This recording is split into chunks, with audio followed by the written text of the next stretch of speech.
Raj, I'm going to check with Anthony to see if we're powered up. Copy. Okay.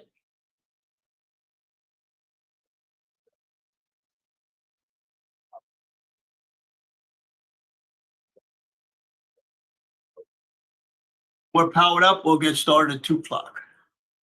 Copy that.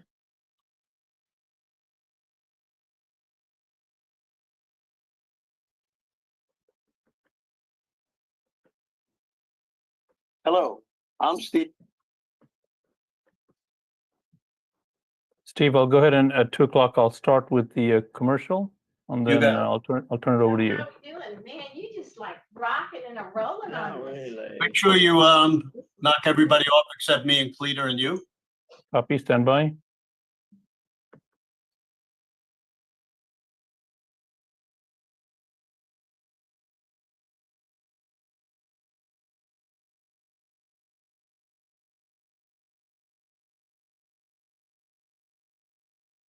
One minute.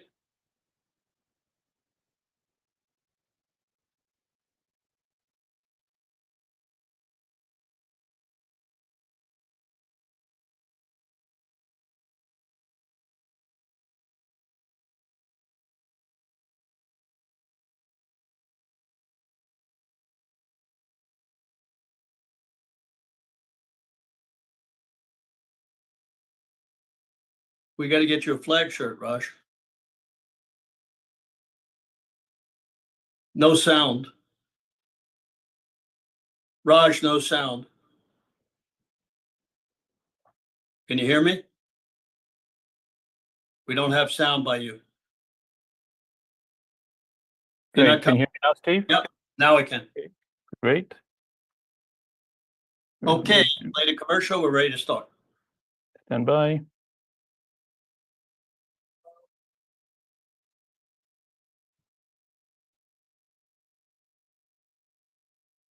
Steve, why don't you go ahead and get started, and I'll play the commercial right after you make your first announcement. Okay, I want to thank everybody. Wish everybody a happy holiday. Want to thank Raj for all the help he's given me over the years. We've worked very closely together. Want to thank Cloud Hub, Patriot TV, Lindell TV, The War Room, Melissa Red Pill, Brighteon TV, Dan Smilgio, Your News, Total News, and of course, Dan Schultz. If it wasn't for Dan Schultz, I wouldn't be here. We'd like everybody to get his book. If you can show that, Raj, you want to put me on the screen? You are on full screen. Yes, we can see that. Okay, so go to www.precinctstrategy.com, because if it's not for Dan Schultz, I'm not here. So let's make sure we go there, get his book for Christmas, give it out. We need more people to get involved. Want to thank my staff, Samantha, Melissa, Anthony, and my friend Stephen Rosenbaum for all the help. So we're ready to rock and roll. As soon as you play the commercial, have Cleta come on. Hello, I'm Steve Stern, CEO of Flagshirt.com, a third-generation, veteran-owned small business. I believe that the American way of life is for all of us. I'm asking you today to visit Flagshirt.com. Help keep the American dream alive. Be a flag waver. Carry a nation's heritage. Use coupon code ACTION10 for 10% off site-wide and buy a flag shirt today. Action, action, action. All right, so we're going to start off with Cleta Mitchell, the top person in election security. She's my close friend. I can't say enough about her. She has done so much for election integrity. I think she works 18 hours a day. I'm not sure if she sleeps. So Cleta, come on down. Give us what you tell us. Well, thank you so much, Steve. I feel the same way about you and Raj, and thank you for all that you guys do. And thanks to everybody who's interested in saving our elections. Look, it's for the last 4 years, this is all I've done. It's work on election integrity. I was one of President Trump's lawyers in the post-election of 2020 in Georgia, and saw all I needed to see there. But boy, I tell you what, we built this network nationwide of state coalitions, and I was just on the Michigan call, their weekly call just a few minutes ago. The things that people are doing, I was on Georgia yesterday, the things that people are doing are just phenomenal. But from all of that, from all the things we've learned, it became pretty clear to me that we need to move into the next phase. And the next phase is for us as citizens to declare our commitment to certain principles to make our elections operate the way they're supposed to do. They're supposed to.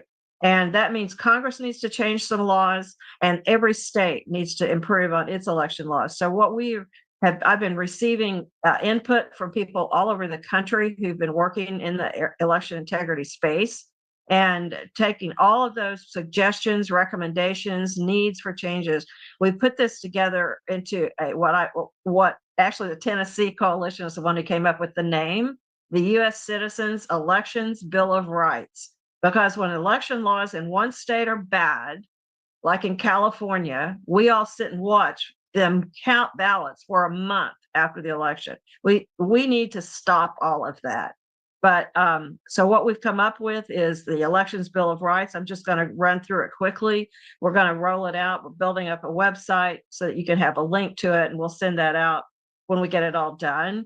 But number one, the most important thing is that only U.S. citizens should be able to participate in our elections and in our body politic. And that runs the gamut from voting and registration all the way to no foreign money in issue campaigns, to making sure that there's no foreign ownership of any voting system, making sure that the census has the citizenship question, that House seats are apportioned based on citizen population, not on total inhabitants. But citizens are the only ones who should be participating in our elections and our body politic. Number two, that voter ID for all voting, and that includes voting by mail, and any ID that's acceptable for voting has to be one that proves that you're a citizen. Right now, that is not the case. You want to know where some of these crazy ideas came from for a utility bill or a bank statement to be a voter ID? That's in the federal statute. So we need to get rid of some bad federal laws. Number three, everybody votes on election day in person, except for those people who are allowed to vote by mail because they fit into certain categories. We need to get rid of this election season, get back to election day and having most everybody voting in person. If we go back to precinct voting, we can do that. And it'll take an army of American volunteers and patriots to work those polling places to have that many locations. But I'm a firm believer that we can do that. Number four, we need to confirm citizenship of everybody who is currently registered and all new registrants. And we need to have rigorous cleanup of voter rolls. We all know that even in Florida, there are problems with the voter rolls. There are problems with voter rolls in every state. And that's largely due to federal law and state laws that have been enacted to follow up on that. And so we need to have vigorous list maintenance and clean voter rolls. And everybody on the voter rolls needs to be confirmed as being a citizen. Number five, we need to replace all the insecure, vulnerable voting systems. Congress, after the 2000 presidential election, appropriated billions of dollars and required the states to get rid of punch card systems and the old lever machines. It's time for Congress to do the same thing and get rid of any of these vulnerable election systems. We need to vote on, people need to be able to vote on hand-marked paper ballots printed on security paper. And the tabulation needs to be done immediately. And we need to have the election results by that night. And that can be done. It can be done. But we have to insist that all the states and Congress make sure the laws reflect that. Number six, we need to make sure that every jurisdiction is confirming the accuracy of the election results before certification. And there are ways, some states have good laws on that, but they're not following those laws. So we need to make sure that there's reconciliation and confirmation, and that every state is required to do independent post-election audits, but not by the election office auditing themselves, but by independent auditors, just like in any other business. We need to ensure the transparency of the election records and the election process. We know that now the election records are supposed to be kept for 22 months. That's a federal law. However, there's no enforcement. And the only person who can bring an action to enforce that is the Attorney General of the United States. And Merrick Garland has shown no interest in enforcing that statute. And everything about the election process needs to be transparent and open to the public and to observers, meaningful observation. Number 8, we need to protect our military deployed voters and separate the process for voting by overseas citizens who are civilians from the military voters.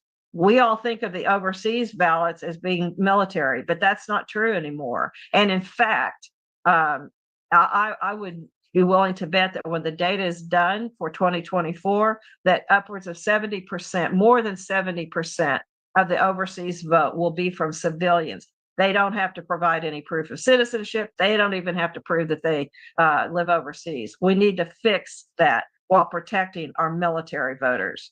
And number 9, we need to eliminate these cockamamie left-wing billionaire schemes like ranked choice voting and the national popular vote. These are things that literally left-wing billionaires are trying to cram down our throats through initiative ballot issues.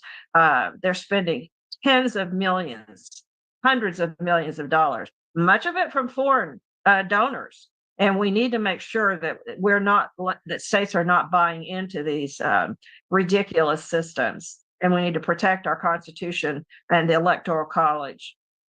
And finally, citizens need to have standing to sue to enforce those election laws.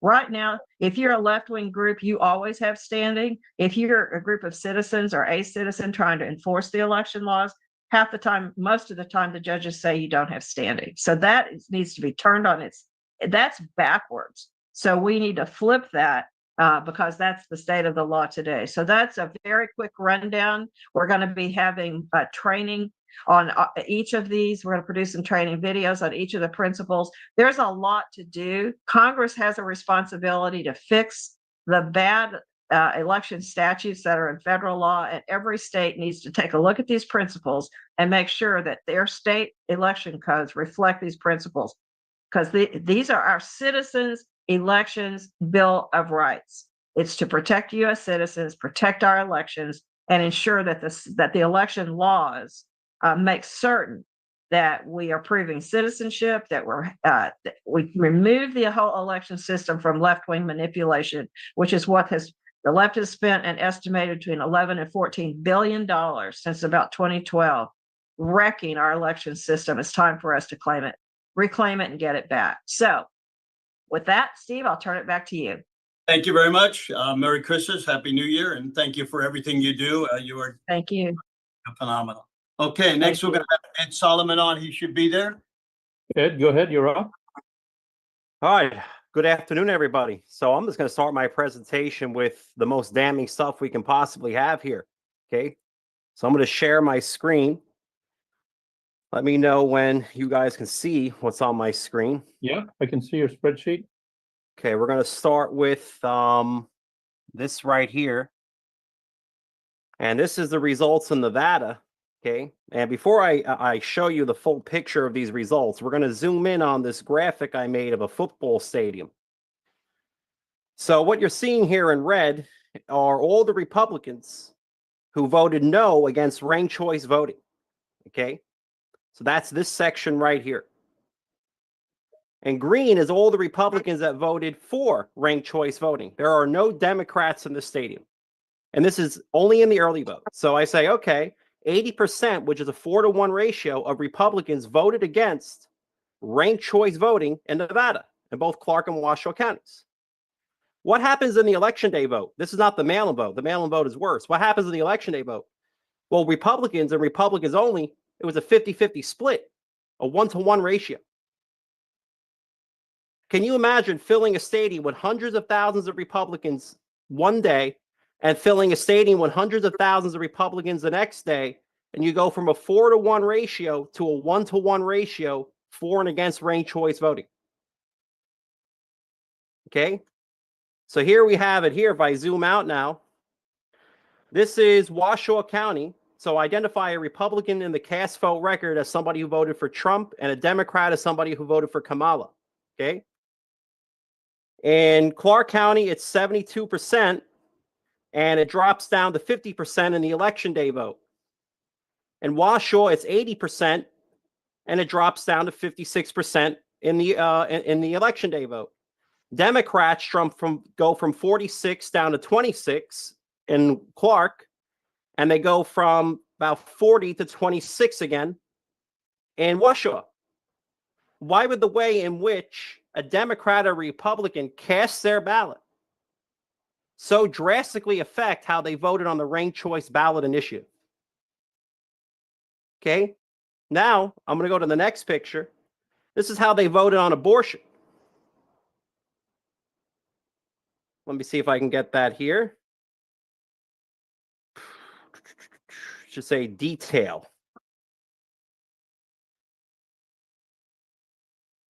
Oh, a little earlier. Here we go. I'm going to zoom out. So the way the election goes, and according to the cast vote record, is it starts with the mail-in vote, which I label as mail-in vote 1. This is the order in which the ballots are counted. Then it goes to the early vote. Then it goes to the second mail-in vote. Then it goes to the election day vote. Then it goes to the third mail-in vote. Same thing for Clark, for Washoe County. Okay. This is how they voted on abortion. And we're going to look strictly at the early vote first, which is here. 70% of Republicans voted no on the abortion amendment. That drops to 50%, just like in the previous example. So we just went from at least more than 2 to 1 against abortion to, again, a 50-50 split on Republicans on election day on abortion. In the mail, because there's 3 mail-in votes, it starts at 70% and finds its way all the way down to 48%. Okay. Same thing in Washoe, 70 to 50, 70 to 52. I personally don't believe that Democrats voted 5% no against this. So that's a different argument altogether, but we'll address that another day. So now you look at the county timeline for all the combined votes, you get 60 up to 70, down to election day 50, and then down lower for mail-in 3 for both counties. You get the exact same pattern. My favorite one to show people is Arapahoe County, Colorado in the year of 2020. Okay. Like this one just cracks me up. So we're going to pull that up. Clark versus Arapahoe. And what you're seeing here is you're looking at how Democrats and Republicans voted on Proposition B in Arapahoe County, Colorado in the year of 2020, which was to triple everybody's property taxes. Okay. Literally. And it says that Democrats and Republicans voted the exact same way at all moments in time for the last 10,000 ballots cast in Arapahoe County. It's 350 to 380,000 ballots. No matter where you go, maybe you get a little discrepancy once in a while. Democrats and Republicans voted in perfect parallel throughout this entire election. The same thing happens in ranked choice voting in 2024 in Clark County, Nevada. Republicans and Democrats are moving in perfect parallel for the entire vote. What does this normally look like? Okay, in a fair election, well, I don't have to show you. I can show you how people voted on other ballot propositions in Nevada. Okay, so we're going to go to fair versus unfair. Normally, you just get random noise. So this is on ranked choice voting in the early vote of Washoe County. You don't see perfect parallel movement. This is on state question 5, which was to make diapers tax exempt for young people, for babies and old people. You don't see parallel motion, but you do in Arapahoe, and you do in Clark County's mail-in vote on ranked choice voting. Why is this all important? Okay, because this goes to show that, one, they can rig the election day vote. In fact, they can rig the early vote too. That happens in other places. So when people say, oh, if we all vote on election day, or we all vote early, or we all vote by mail, it doesn't matter how you vote. Everything goes to the central counting terminal. All goes to the same computers. That traditional ballot stuffing, by the way, can't produce perfect parallel motion in cast vote records. Only an algorithm can do that. Only an algorithm can do that. They can rig it all. Voter ID, what does voter ID matter when algorithms can flip votes? That's why they let voter ID pass in the state of Nevada on the ballot proposition with 74% of the vote, because it doesn't affect them. Voter ID won't save us. Voting on election day won't save us. The only thing that's going to save us is the guarantee clause, Article 4, Section 4 of the United States Constitution. The federal government shall guarantee to every state in this union a Republican form of government. If you don't have free and fair elections, you don't have a Republican form of government. The elections are unverifiable. Nobody can ever match the paper, assuming the paper even exists, against the machine count. They're unobservable. No human being can process ones and zeros in the central counting room. You can put all the observers you want in the central counting room. Unless you're Neo from the Matrix, you can't see the ones and zeros going through the electric currents of those circuit boards. They're unobservable. They're unverifiable. Therefore, they're unconstitutional. That's all I have to say today. Okay, thank you very much. So before we get our next guest, I want to ask everybody for a Christmas gift. I'd like you all to go to Stern American on X and please join me so we can get this spread all over the country. And Raj, would you put that March the 3rd item up again? Yes, I sure can. Stand by. A couple of minutes, so let's talk about that before Joe comes on. Stand by. So this again is March 3rd. We're asking you to save the date for March 3rd. Why are we asking you to save the date on March 3rd? That is because we're having the second annual Republican invitation on March 3rd. It is going to be an amazing event with golf, election security conversations, and excellent food. And to trump all of that, it's at Trump's International Golf Club, which is a gorgeous, gorgeous facility. Steve, back to you. Yep. So this is going to be March the 3rd. What we're going to have for 4 hours, we're going to have all the top election security people on there live, whoever can come on live to the Trump International course. We're going to have 88 golfers playing. And while they're playing, we'll be broadcasting all over the world. And we expect 20 million people on this. We're building this up. That's why we started now. If you could get that a little bit bigger so they can see what that is. We have invited President Trump, and actually he's going to be in the White House, so I'm not sure if he'll be there, but he has been invited along with Laura Trump, Eric Trump, Trump Jr., and many celebrities in this. Last year we had celebrities there, baseball players. We had a lot of people playing. Last year we did 50 people for precinct strategy. This time we're going to do 20 to 30 people for election security. If you want information on that, go to sstern1054gmail.com. That's sstern1054gmail.com. Raj, when is our next one? January 10th? Is that what it is?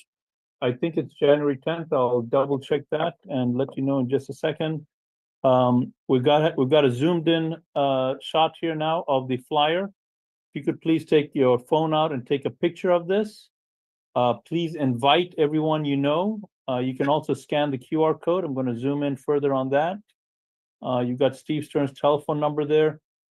This event packs out. There's so many people in, I think it's Broward County, that just show up. So if you're not there and you want to get a seat, act on it earlier. And I'll confirm that date in just a second. Steve, back to you. Okay, so we're pleased to have Joe Oltmann on. He has really helped us out here getting this on Lindell TV today. And come on down, Joe. Get him unmuted. Joe, you're up. Go ahead. Hey, how are you doing? Good. We can hear you. Please go ahead, Joe. So I'm not actually. I guess I'm not prepared to. You want an update from me, or you want me to just tell you? Give us an update on election security. What you're doing on your program. Anybody who wants to get on your program, how do they do it? Give a little background on some of your great guests that you've had and what you think is happening on your election security as you're getting a lot of guests on talking about it. Yeah, so we I date back to the 2020 election. Obviously, the Eric Coomer debacle. I've taken a very good reputation, as many people in this fight have, and turned it into soup salad. So that's been really fun over the last 4 years. But I don't regret it. But I will tell you this: that as we go into President Trump taking the White House on January 20th, we really have to look at working the problem. And there seems to be this kind of tapering off of that we can out cheat the cheat, and that's an acceptable way to go through elections going into the future. So I'm going to just tell you what I think about that. We have 90 days. We have 90 days in order to have, by executive emergency order, voting machines and mail-in ballots removed from our election system. So Over the last 5 weeks, I've been working on a white paper that is the architecture. I'm a system architect. I have 2 tech companies. I was a tech guy before, long before we got involved in this election stuff. But we need to go to paper ballots in person. Obviously, all the things that we've talked about on election day. I'm all for actually a 2-week period, which is early voting. And you would say, Joe, no, it needs to be 1 day. Well, the lives of Americans are very complicated. And so you have to relent to certain things. And 2 weeks where it's in person, they have to have an ID, or we make exceptions, ADA exceptions and other exceptions to people that maybe have a disability or not able to be there. They have the ability to vote by mail, but that's a very small percentage of our vote. And then the 2 weeks prior to that, those 2 weeks of early voting would be relegated to our armed forces, for our military, overseas personnel, where they have the ability to vote first. They're the ones that put up the most to lose every day. They fight for America, and they should be the first ones to vote. Now, with that said, if we go to decentralized counting, which is one of the big issues that we've just seen, is that there's no transparency there, and we count at a precinct level, that will allow for us to hand back control of the elections and the transparency that's required in elections for Americans. And it'll force those people that are going to cheat back to an archaic form of cheating. Now, cheating is always going to occur in elections. It's just bad people are going to do bad things, but this severely limits or hinders their ability to manipulate elections. By this decentralization, which is the way it's always meant to be for 250 years, we will return the ability for Americans not to vote for career politicians. So we're, as you look at this process and making Election Day a federal holiday, we give it to dead presidents. Why can't we give it to Americans to have the most important thing that we have be voiced, have a holiday for that? We shut down our economy for 6 months. So there's definitely a precedent for us having the ability to shut down operations in the country for 1 day. So as we start looking at how to fix this, and you would say, well, Joe, I've had multiple guests on the show. We had Harry Hari on today, as well as Sean Smith, who is amazing. And we've had other system architects and people come in that have talked about what the election system is. We recognize that if we don't actually do this, if we don't actually rip the Band-Aid off and stop trying to work within the confines of the system that's currently there, then we just have a 2-year reprieve. It's a speed bump in the road to tyranny, as Sean Smith said. And so we have to literally disrupt the entire thing. And this is the problem. This is not the symptom. This is the problem. The symptoms are everything else that we deal with: child trafficking, the open borders, legislative action that goes against the will of the people, higher taxes, bloated government. We can talk about all of that. I don't even care about any of that, because most people in this country feel like they're invisible anyway. And so giving them the ability to stand in solidarity with other Americans that just want us to have real conversations and real representation will be the thing that prevails. So as we talk through this process, if it's not done in 90 days, I'm just going to tell you right now, that's what we have to push towards.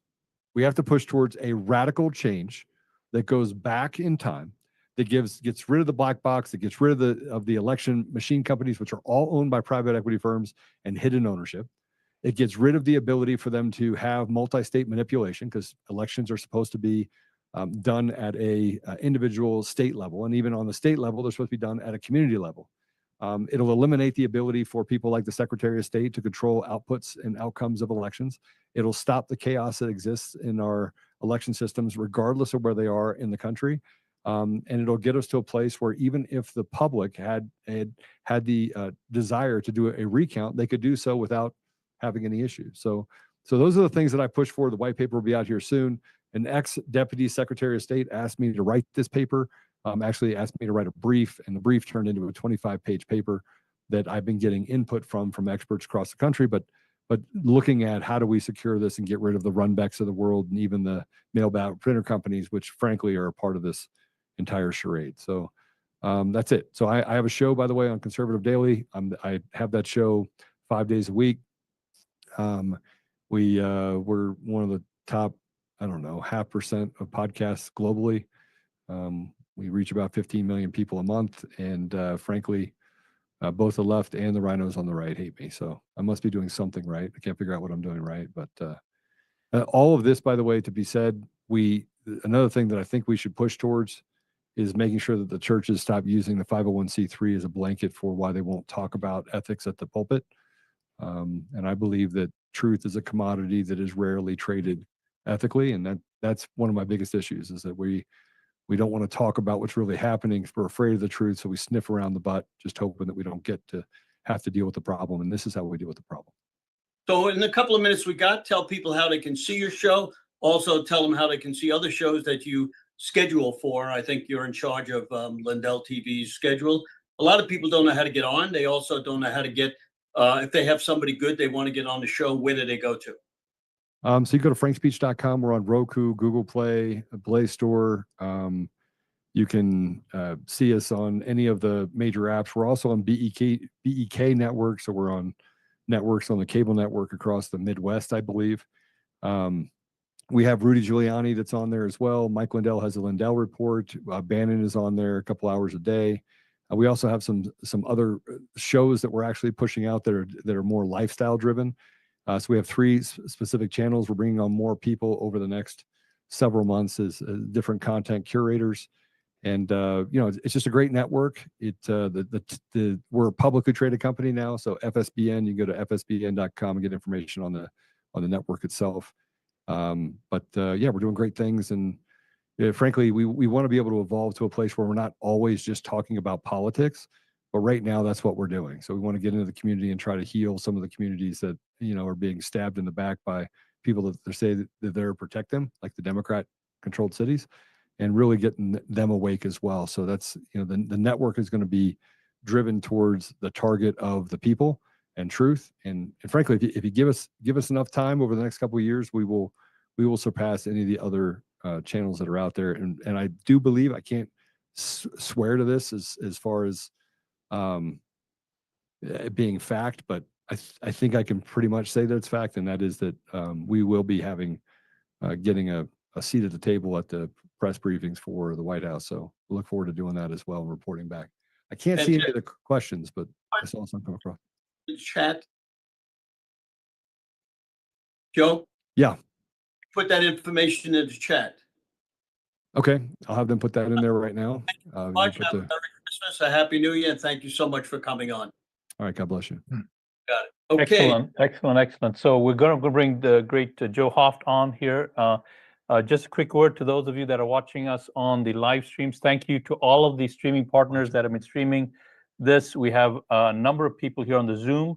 And if you want to be on the Zoom call for these events, text the word elections. You can see it on the screen behind me. Text the word elections to 91776.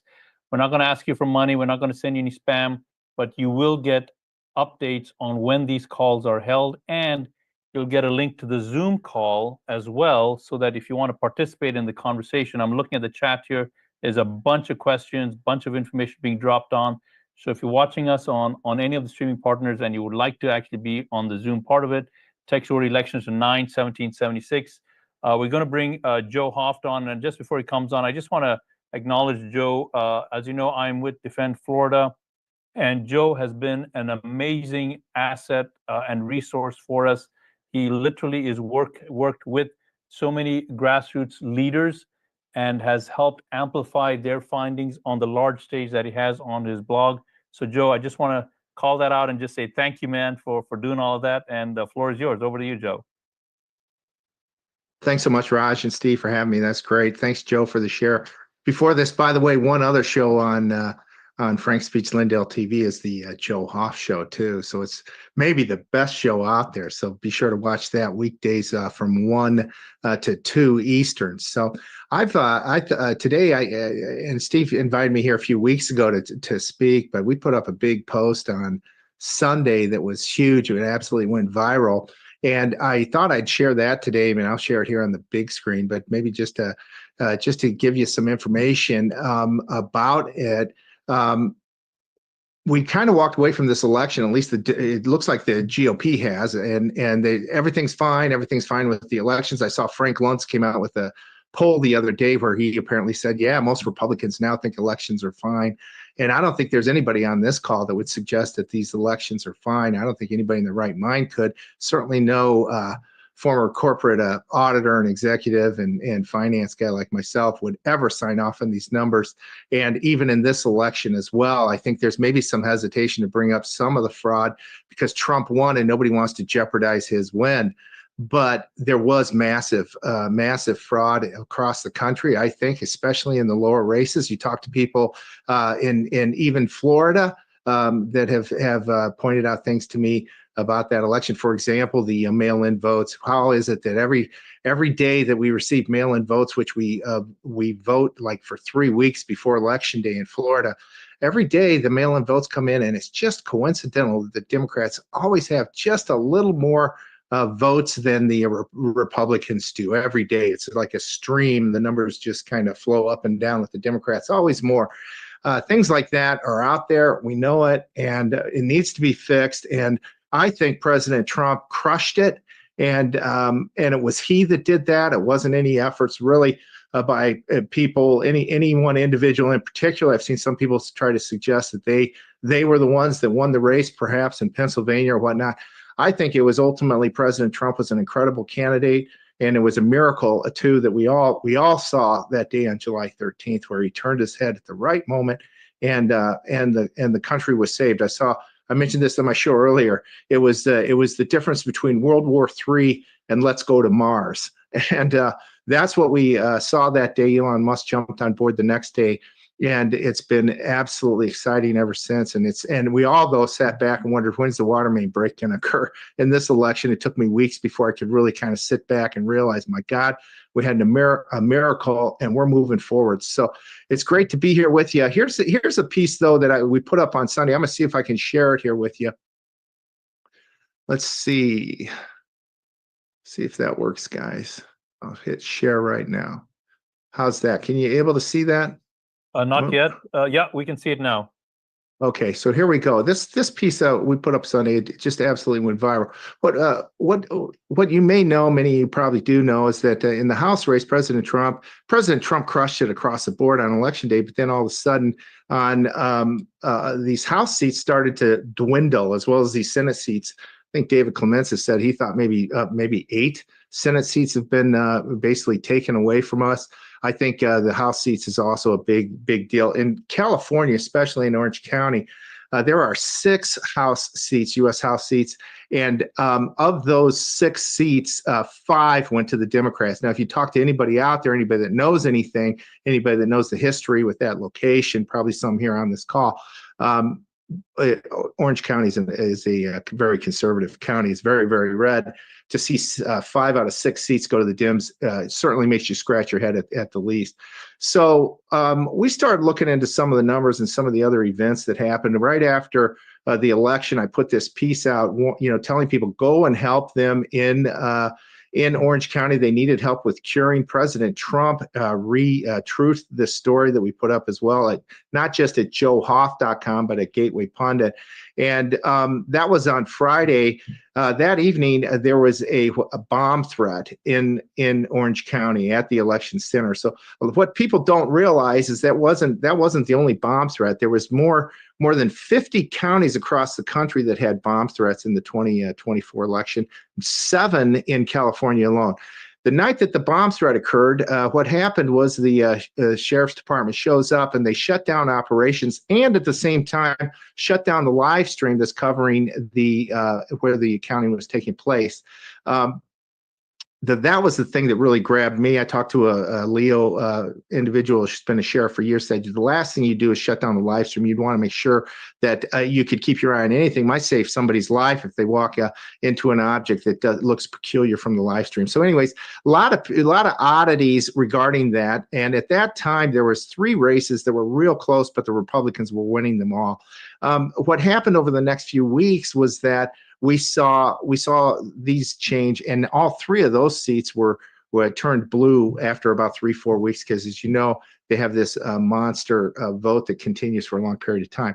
The other thing I should mention too is just some open barriers to the elections in California. One is their voter rolls are totally bloated. We had an estimate that over 3 million individuals on those voter rolls are illegals because they just pushed all the registrations from their DMV into their voter rolls. This happens across the country, but anyways, now there's estimates, and I've put together a piece that shows that. So voter rolls are messed up. They have these long periods of time to count votes, and of course they have mail-in and absentee ballots as well as the machines. So kind of a mess, kind of a nightmare. At the end, the results of the state were or of the county were 76% voter turnout. That's unusual because other states it's around 55%. If you're familiar with the voter turnout. Anyways, the other peculiarity is that President Trump lost to Kamala, which people say is a joke, as well as Steve Garvey had more votes than Adam Schiff, but he also had more votes than President Trump. So something was up. We started looking at the numbers. We saw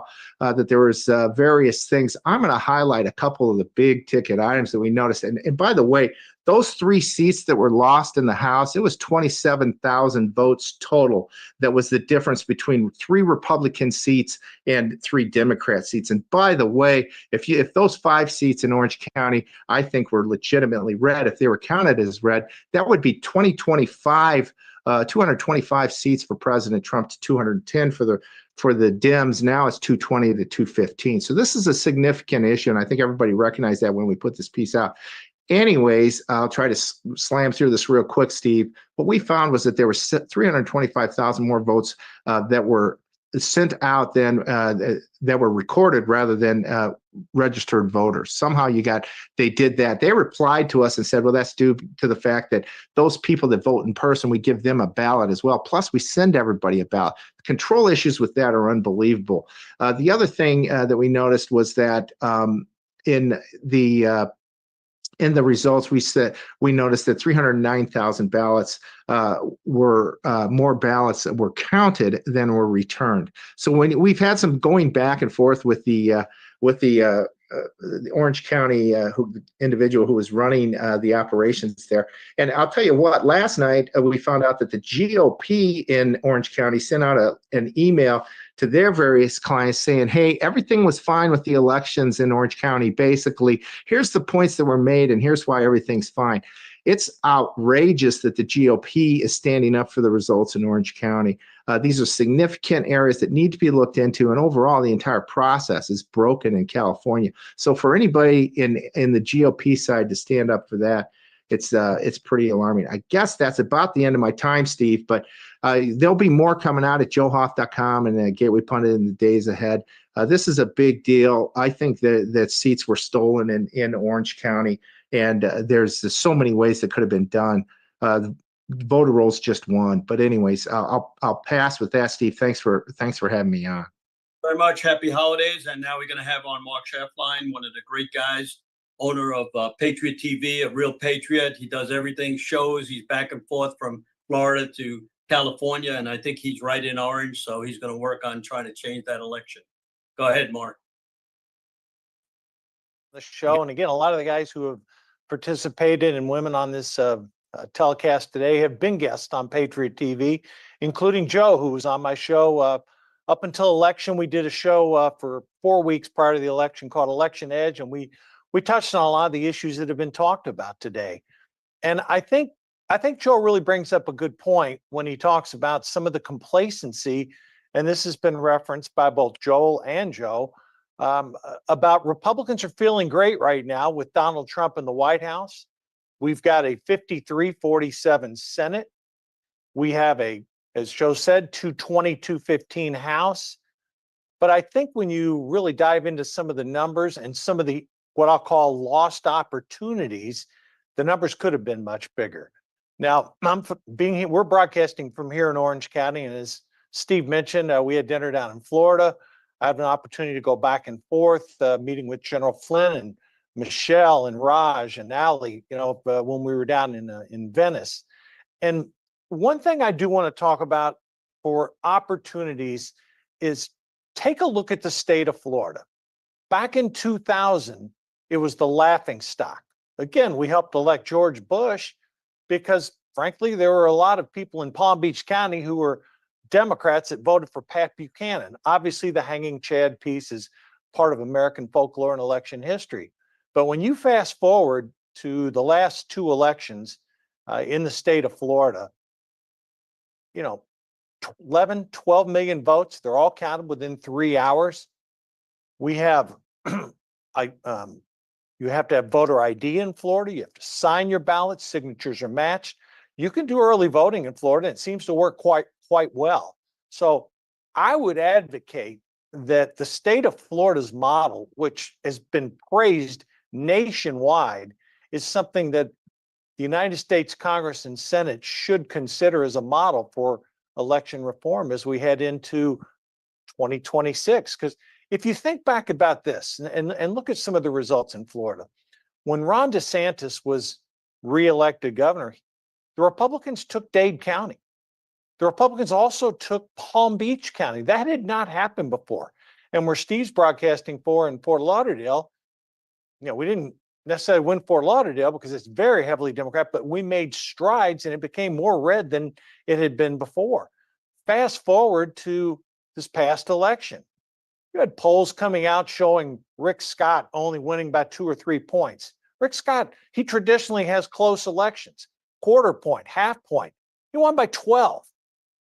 So I want to celebrate our successes. Same thing can be said for Ted Cruz in Texas. Some of the national polling had Colin Allred up a point less than a week after the election. Cruz won by double digits. Okay, so there were a lot of things that went right for Republicans in this election, but let's talk about some of the things that could have been. And I want to piggyback on what Joe was talking about for a minute. I'm talking about Orange County. Michelle Steele, who is a sitting Republican congresswoman, she lost 50.1 to 49.9. And as Joe Hoft mentioned, she was ahead most of this race. But here in California, it's all mail-in ballots, and they just kept trickling and trickling and trickling. And finally, once Tran got to a lead, the race was called and she conceded. It was even worse up in Northern California. We had a race District 13. The final vote was like right around 100 votes or so. Both candidates won about 50%. And to put that in perspective, we now have 3 members of Congress, all from safe districts, albeit, who are going to be part of President Trump's cabinet. That's going to take our House lead down to 217, 215. That means we can't lose 1 vote, okay? Because there's going to be special elections to fill these seats. So if we could have had even 2 more seats in there, and I know Joe mentioned possibly 5, but even if it was only 2, now you're talking 222, 213. I mean, you're talking a much bigger swing than this 5-vote majority that we have right now. And let's take a look at some of the Senate races. I know Joel referred to this, as did Joe, but we had Donald Trump winning the national popular vote by 1.5%. I know it was tighter, it was wider than that before California, Arizona votes started being counted, and some on the West Coast, more mail-in ballot type states. I think on election night, he was up close to 3%. But anyhow, Trump ended up winning right now 1.5%. 48.8, 47.3. Clearly a winner, clearly a significant win. And he won the 7 swing states. Now, let's look at what could have been. In the state of Wisconsin, we had a great candidate. He ends up losing 49.4, 48.5, 9/10, less than a point, Eric Hovde. And Trump won the state. So were Trump's coattails not big enough? I don't know. That's a tough one to swallow. Michigan. We had a great candidate for United States Senate. Lost by 0.3 of a point. Nevada. We had a decorated veteran. He was ahead throughout much of the process. He ended up losing by 1.7%. In Arizona, Kari Lake, Floyd Brown, who's closely associated with Patriot TV, was her campaign chairman. That race was, at the end of the day, she was down 2.4%. So you had 4 races there, extremely tight. And then I've had people say, well, Mark, what about the other end of it? Dave McCormick, he barely won in Pennsylvania. Yes, he did, but let's talk about Pennsylvania. Look what happened in those counties surrounding Philadelphia when county commissioners were trying to go around the rules that the state Supreme Court had approved.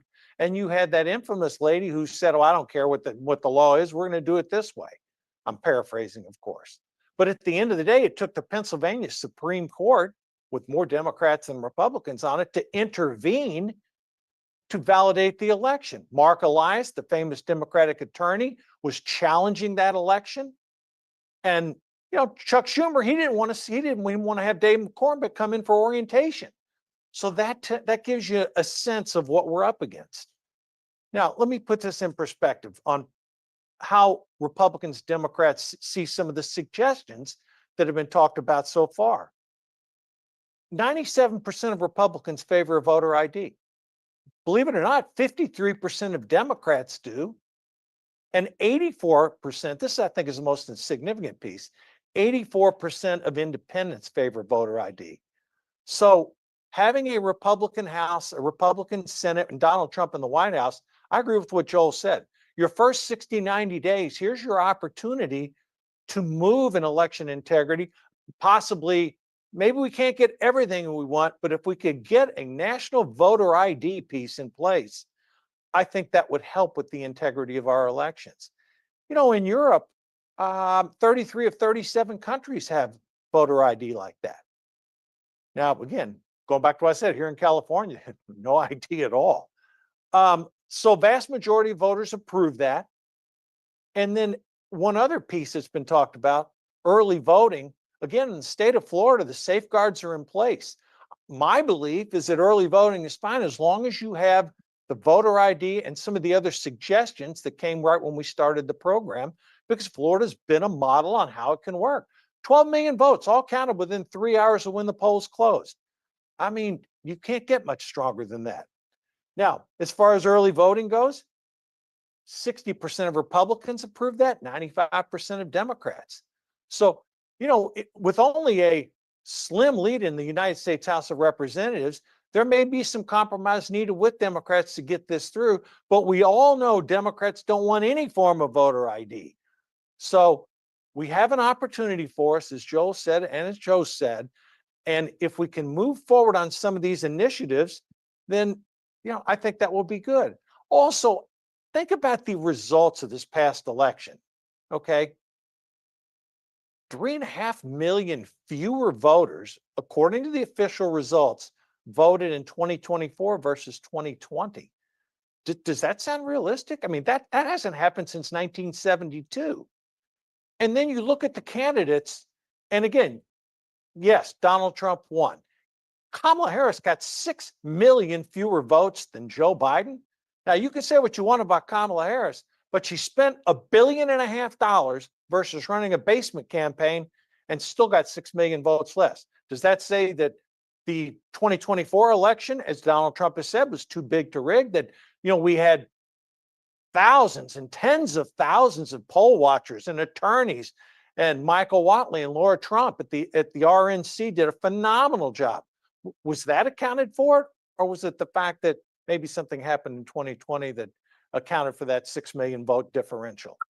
So again, a lot to unpack there, but you know, these are some of the things that we've had to deal with.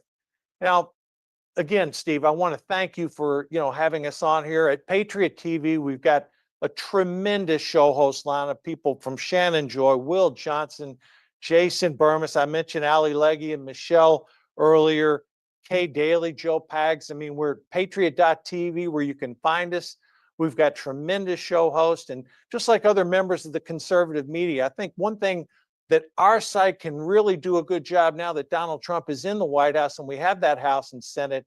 You know, Republicans have a tendency to fight among each other. Democrats, they are lockstep and barrel. It doesn't matter if they're voting or if it's a specific issue. Our side seems to be more fractured. One thing I would like to see as we move forward with this advantage now is the conservative media that we're all part of here, this new media, not the legacy media, can come together with the support of the people in the White House. Thank you very much. Conrad, you're up.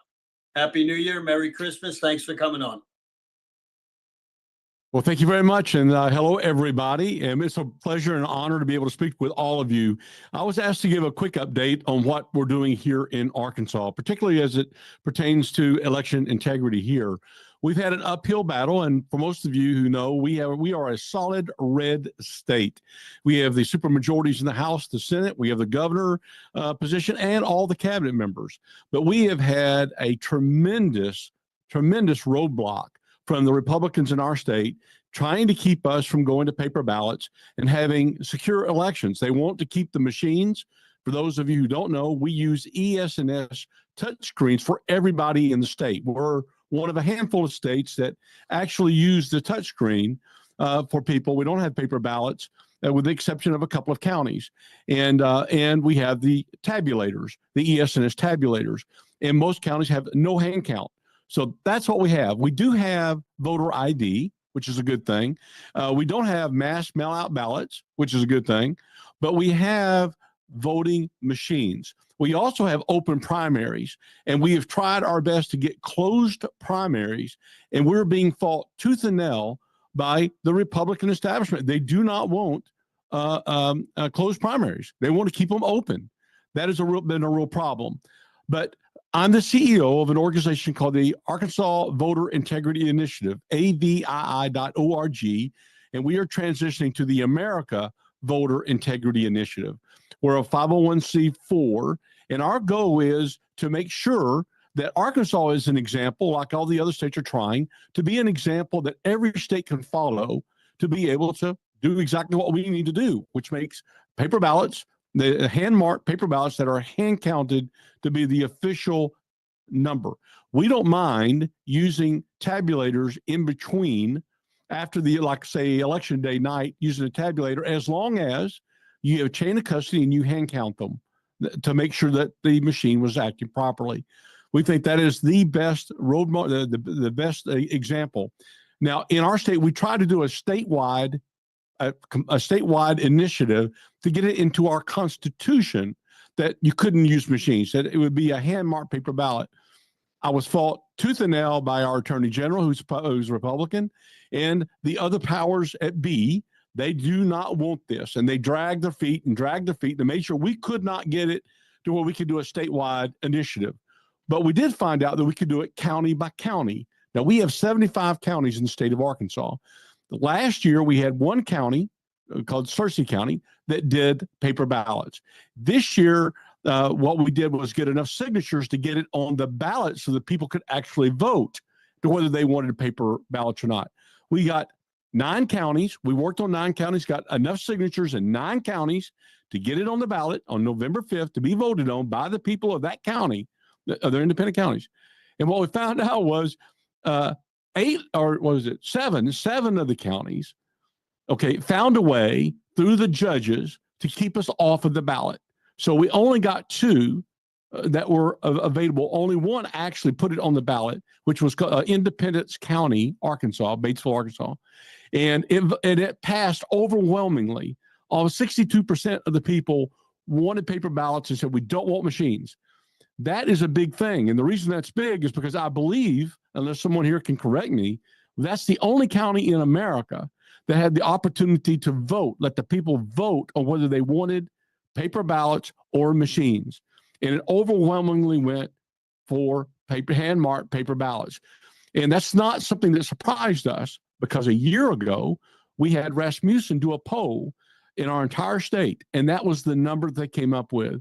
Over 60% of the people in Arkansas, independents, Democrats, and Republicans, all want hand-marked paper ballots. They don't trust the machines. But and we knew that. So we knew that's what it was going to be. But even though the numbers are on our side, the people are on our side, we have 99.9% of our elected representatives all disagree with us.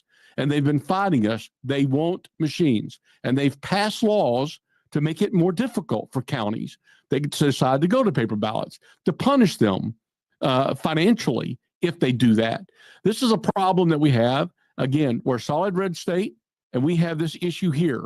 We cannot get people to stand up who are in elected office to represent the people that put them in office. They're representing somebody else, and it's not the people. But what else? Searcy County, I wanted to say a little bit about Searcy County. That was the other county that went to paper ballots. They voted by their quorum court. And for those of you who don't understand that, basically it's the administrative body for the county. For example, they have a county judge. He's not a law judge. He's the senior executive of that county. And then you have districts in that county that have a leader, and that's called a JP, a Justice of the Peace. So they have, each county in Arkansas has between 9 and 15 Justices of the Peace. And by our law, if the majority of them decide to vote to go to paper ballots, then you're a paper ballot county.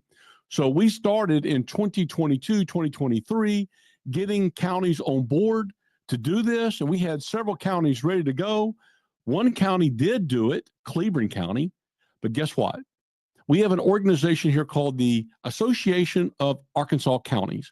They are kind of a shadow government. I'm sure many of your states, I know that y'all have it in Florida, but you have many states that have this organization. And they fought tooth and nail behind the scenes to coordinate with all the county clerks to make sure that this was not going to pass anywhere else other than Cleveland County. And what they did was they pressured the county judges, and they said, basically, we're not going to help you with your road grants, federal road grants. We're not going to help you with your any other grant you want for your county if you pass paper ballots. Now, why would they have an interest in doing that? You know, the whole point is somebody is pushing that organization to fight all of us who want transparent elections. And I'm working hard as best as I can to make sure that Arkansas will completely go to paper ballots. But we believe at our end, the best way to do it is probably at the national level instead of county by county, because what happens is you get a lot of people who get scared. They don't know what to do as far as these JPs and the county judges. So we felt like we need President Trump to have a commission or to have an organization to be able to push the example of paper ballots, and we wanted to be the example here in Arkansas, the best practices of those counties in the country that are using paper ballots, hand marked and hand counted, and we need to push that nationwide. And our belief is this is a national security issue. This is a national security issue, and since election equipment is critical infrastructure, the president has the bully pulpit. He has the ability to say, you know, as a national security effort, we don't need computers telling us who won. And we need to be able to have access to the code. And one way we could leverage that is to simply say that these machines have to have the ability to meet DoD standards, Department of Defense standards, in order to be used by any or accepted by any state. And we know that's not possible. They're never going to do that. They're never going to let everybody have access to the code that they use in order to count. They're never going to give us access to the barcode, how to interpret the barcodes or the QR codes. So we believe that that is going to be probably the model to be able to change every county in the state and the country to go to paper ballots. That's what we want. That's what we're pushing for. And I think that we've done a really good job so far, but really and truly, this has to be an effort led by the president at the national level in order to be able to make sweeping change in the next 6 to 12 months. That's all we have, folks, because a lot of these primaries start early in 2026. So we have most of 2025, and that's about it to make substantial change. Anybody wants to ask me a question, I'm open for it. Thank you very much. Have a happy holiday. And Dr. Robert Epstein, you're up. Yes, and right before Dr. Epstein comes on, a couple of you have been asking, how do you get the access to the recording of these calls? How do you get access to the recording of these calls? The way you do that is you go to sternamerican.com, sternamerican.com, look for the Rumble link, and that is how you get access to the recording of the calls. You can see this very subtle link message behind me. If you're interested in participating in the Zoom part of it, where you can participate in the chat, simply text the word elections to 91776, and you will get a link to the Zoom invite so you can watch it on the Zoom invite. Thank you for that, and we'll hand it over to Dr. Epstein. Dr. Epstein, please go ahead, sir. Thank you. It's a pleasure to be with you. And Steve, nice to see you again. I just texted really two links. One is to americasdigitalshield.com, and the other is a link to a summary of findings that my team was able to preserve for entire year leading up to the presidential election. Looking for the first time at all 50 states at the content that big tech companies were sending to registered voters. We were monitoring big tech content through the computers with their permission. A politically balanced group of more than 16,000 registered voters in all 50 states. We know from past elections that big tech companies have shifted millions of votes in one direction, that is to Democrats, and I lean that way myself. Even though I do lean that way, I object to that. Yes, did you have a comment? There's no comments. Okay, great. So the point is that we, in 2024, we greatly expanded our monitoring capabilities. We let the tech companies know that we were doing this. We let members of Congress know. I talked about it on Joe Rogan's show, on RFK Jr.'s show, and many, many other shows.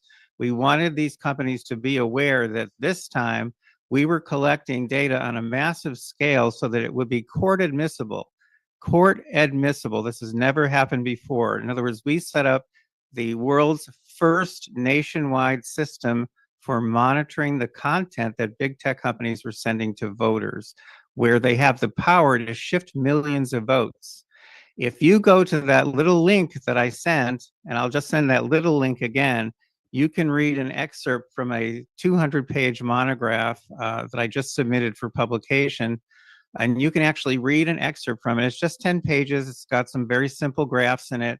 And you will see that we made a difference. We made a huge difference. This time around, we helped to level the playing field nationwide and to prevent big tech companies from shifting millions of votes.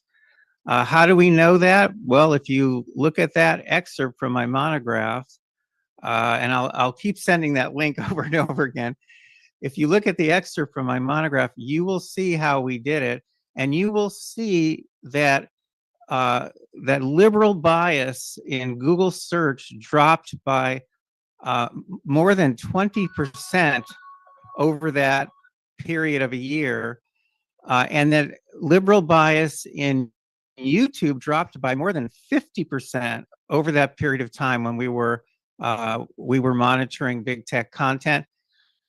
Most important of all, you will see in this excerpt a very, very important graph along with an explanation for what the graph means, showing that in the critical days before the election, when Google was starting to send out partisan go vote reminders nationwide, that means telling Democrats to go vote, but telling far fewer Republicans. They were sending 50% more go vote reminders to Democrats than to Republicans. Our intervention, our posting this information starting on October 31st, got them to stop. We got them to stop sending out partisan go vote reminders nationwide. So if you look at, it's the graph that's farther down. If you look at the big colorful graph that's farther down, you will see that we got Google to stop doing this. Now their homepage where they give these vote reminders is seen 500 million times a day in the United States. It makes a huge difference in the vote. And we know in past elections that Google has used this technique, these partisan vote reminders on their homepage to shift millions of votes. We got them to stop on, yep, there it is, a little bit more, there you go. We got them to stop on November 1st. So November 1st, 2nd, 3rd, 4th, and 5th, they stopped their partisan go vote reminders on their homepage. So what we've done here is the first time it's ever been done in the world. We set up a nationwide system for monitoring big tech interference in our elections, and we got them to greatly reduce the extent to which they were interfering, and we got them to stop sending out partisan go vote reminders 4 days before the election. That's a very, very critical and very powerful type of manipulation, which is normally invisible to people. So keep in mind that without monitoring systems, one has no idea about the biased content, about the manipulations that the tech companies are sending to voters. You can't see them at all unless a monitoring system is in place. You would have no idea that they're sending 50% more go vote reminders to Democrats than to Republicans. So monitoring is extremely important. Our system is still running. You can view it running at americasdigitalshield.com. If you want to sponsor one of the patriotic Americans who are allowing us to monitor big tech through their computers, there's a link there at americasdigitalshield.com where you can click if you want to sponsor one of our field agents. We have more than 16,000 people right now doing this in all 50 states. We have court admissible data now in 21 states. Our goal is to continue to expand the system until we have court admissible data in all 50 states. That will put maximum pressure on these tech companies to stop interfering in our elections, and for that matter, to stop indoctrinating our children. That's what I have to say. All right, well, happy holidays to you, and we'll see you in a couple of weeks down in San Diego or Carlsbad or wherever we're going to see you. So enjoy. Can't wait to see you. Take care. Okay, we got a special treat today. We have somebody from the state of Washington, Tamborine Borrelli. We try to get people on from every state in the union. We're looking for people in North and South Carolina and also the Dakotas. When is our next one, Raj? Was January 10th? Was that it? Wednesday? Can't hear you, Raj. You're off. January 7th. January 7th, which is a Wednesday, is our next call. All right, January 7th. go ahead. Tamborine, you're up. Go ahead, and if you can start your camera, Tamborine, and go ahead. Yep, I'm just pulling up a video. One moment. Okay, great. While we're doing that, let me make a correction. Okay, here is a correct date for the next election security call. It is on Wednesday, January 28th, 2025. Again, Wednesday, January 8th, 2025. There's our next election security call. Back to you, Tamborine.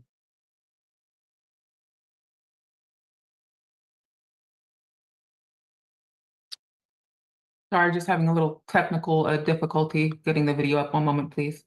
Copy that.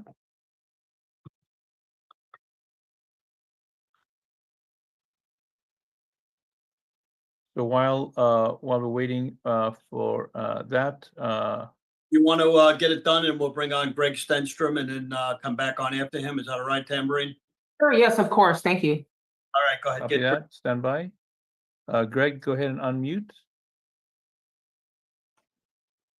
On mute. 1 second, I'm just starting the video. Great, Can you hear and me, your Raj? video started. Excellent. Can you hear me? Yes, Yeah. I can hear you. Great. I sent a video to, are you able to play that? I am. Stand by. Let's just play that first, and then we'll jump back on. So Greg's videos are just like massively fabulous. So I'm going to play the video here. Stand by. Share sound. Okay. And video playing. The 2020 election saw record registration and voter turnout for the Democrats. But come 2024, something about the final vote tally wasn't adding up. What do you think about that thing I sent you today that compares the number of people that voted in 2020 versus the number of people that voted in 2024? Like, look at the difference in how many people voted for Biden in 2020. It's unprecedented. That doesn't make any sense. Kamala Harris received 81 million votes in 2020. And then somehow she received 15 million fewer. What happened to those 15 million? Let's screen went Raj. Gotta go back to the screen. Stand by. Stop. Raj, Stand by. stop. Yeah. After Tucker. I'm Just going to just restart start it it. after Tucker. Yeah. It's a short video, Greg. I'm just going to start it again. Yeah. It's only a minute. The 2020 election saw record registration and voter turnout for the Democrats. But come 2024, something about the final vote tally wasn't adding up. What do you think about that thing I sent you today that compares the number of people that voted in 2020 versus the number of people that voted in 2024. Like, look at the difference in how many people voted for Biden in 2020. It's unprecedented. That doesn't make any sense. Kamala Harris received 81 million votes in 2020. And then somehow she received 15 million fewer. What happened to those 15 million? It's all a fugazi. You know what a fugazi is? Fugazi. It's fake. Yeah, fugazi. It's a wazi. It's a woozy. It's a fairy dust. It doesn't exist. It's never landed. It is no matter. It's not on the elemental chart. It's not real. The uncomfortable truth facing the American public is nothing has changed since the 2020 election. In 2024, the people showed up. The Democrats did not have political will to steal the election from President Trump this time, or they would have had a mutiny on their hands. Instead, they are stealing down ballot races in the House and the Senate to block President Trump's America First agenda and to create a false narrative that he does not have a mandate from the American people. The truth matters. The system was exposed, but the war is far from over. We call on patriots in all the states where they are still counting illegal ballots and manufacturing votes weeks after the election. You have the power. Stand up to your local election officials and stop the steal once again. Fight, fight, fight.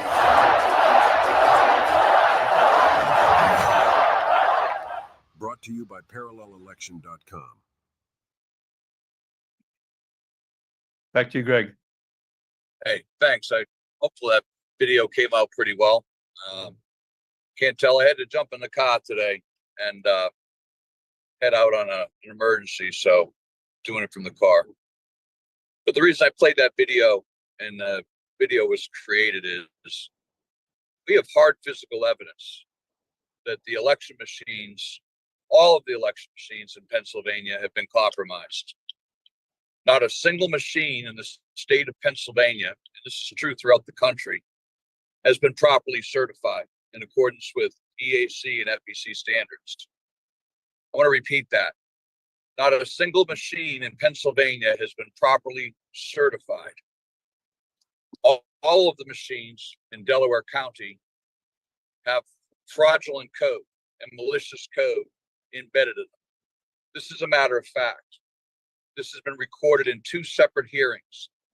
It has not been refuted by any official in our state, including the head of the Secretary of the Commonwealth Director of Elections, Jonathan Marks. It is a fact that the machines are compromised, the mail-in ballot process is compromised, and our entire election is compromised. It's a fugazi. The cognitive dissonance that most people in this country are suffering from, and people on this call are still suffering from, is the elections counted at all. The electronic ballots are fraudulent. We have proven this over and over again since 2020. And now I'm going to tell you what we're doing about it. Since 2020, and we have proved massive election fraud in 2020, we have proved massive election fraud in 2022, and we have again proved massive election fraud in 2024, again and again and again. We have gone to the U.S. Supreme Court. We have a case outstanding there that demands that the DOJ investigate, and we've given them the hard physical evidence that not only that there's massive election fraud, but that these investigations have been willfully and criminally obstructed by Merrick Garland, Christopher Wray, Inspector General Michael Horowitz, former Attorney General Rosen, former Attorney General William Barr. These are hard physical evidence that these people, justice, that they have committed treason against the United States, and they committed treason against, I would say treason, but that they personally went after President Trump.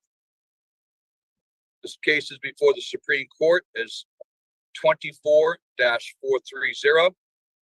Leah Hoops and myself on Monday were in the Commonwealth Court of Pennsylvania with an audience of over 100 good patriots, many on this call who showed up.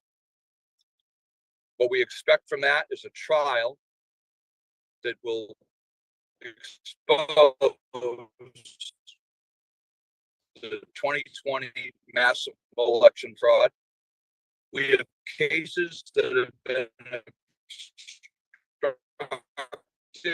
at the Supreme Court, Pennsylvania, and common pleas courts in Delaware County and other counties in the state of Pennsylvania. These cases have been thwarted at the clerk level and several judges to stop these cases from being heard before they unlawfully certify the election again. Now, a lot of people think this might hurt President Trump. It will not. President Trump won in a landslide. In a landslide. What they're doing with these unlawful certifications is they're stealing the House. They've gone after the Senate. They're going to continue to do it again. They're stealing judge seats to shape the courts. We have hard physical evidence of all of this. So what we've done most recently, in addition to continue to pressure the courts, is we have filed criminal disclosures with the Department of Justice, with the Pennsylvania Attorney General, with Special Counsel Jack Smith, and with the Office of Professional Responsibility in the Public Integrity Sector. These allegations and these criminal referrals will be adjudicated by the incoming U.S. Attorney General, which we hope, I believe, it will be Pam Bondi.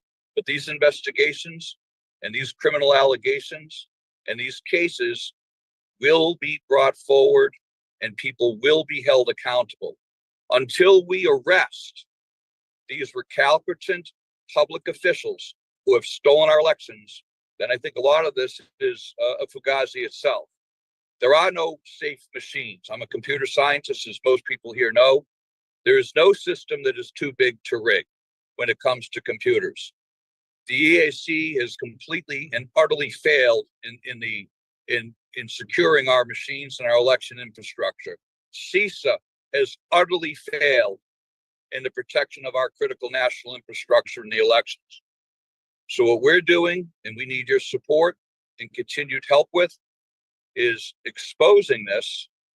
Go to parallelelection.com, the video I just showed, and there's several other videos there. One's called The Big Con. Share these with your friends. Share them with your legislatures. Share them with anyone who will watch them. Parallelelection.com. There's multiple videos there. And you can go to www.patriot.online. And you can read the public feed. All of our cases are posted. The videos are posted. We're pressing forward in the courts, and we're pressing forward with President Trump, and we're pressing forward with investigations to end this charade once and for all. Until we secure and punish and hold these public officials who have stolen our elections, until we hold them accountable, I think we're just running in place and continuing to do the same thing over and over again. Ask for a recount, don't get it. Ask for an investigation of the machines, don't get it. Ask to do canvassing, don't get it. We ask where tens of thousands of mail-in ballots have been produced, don't get it. We've tried to make a clarification between registered voters and qualified electors, can't get it. So until this goes to President Trump, U.S. Attorney General Pam Bondi, and the Supreme Court takes action, this is going to continue to happen. So I want to keep it, I think someone just said we're hard-nosed about it. I am hard-nosed about it. We will expose this fraud. We will hold these people accountable. We will see these people put into prison. William Barr is a criminal. Christopher Wray is a criminal. Inspector General Michael Horowitz is a criminal. Merrick Garland is a criminal. We have filed these allegations. They're incredibly serious. The DOJ, Inspector General, and the FBI are well aware of them. We filed additional disclosures today. We're coming after them, and we're not going to stop until we restore our nation and restore our elections and restore the integrity and restore honest public service to the United States citizens. Thanks very much, Greg. Have a happy holiday and drive safely. Thank you. Like Tamborine has a problem with where she is in Washington with her internet. So she said just play her video and it's got all the information in there. Got it. Okay, so sounds good, Steve. Stand by.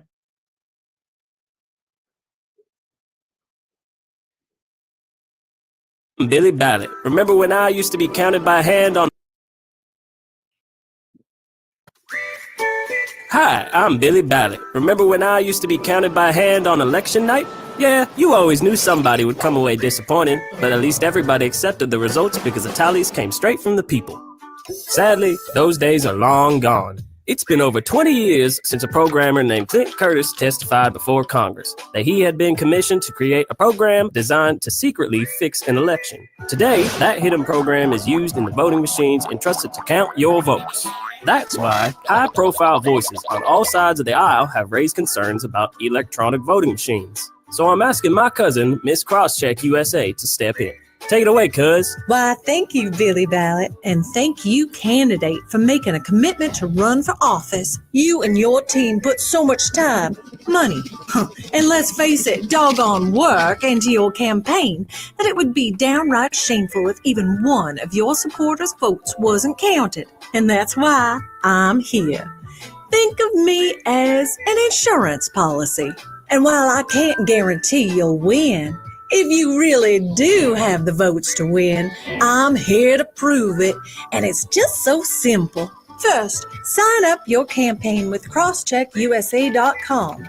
Next, make crosscheckusa.com a part of your website and campaign materials so your supporters know you're serious about protecting their votes. After the election, verify your cross-check support easily and quickly through your secure account. If there's any undercounting in the recorded results, I'm here with the legal verification of your actual support.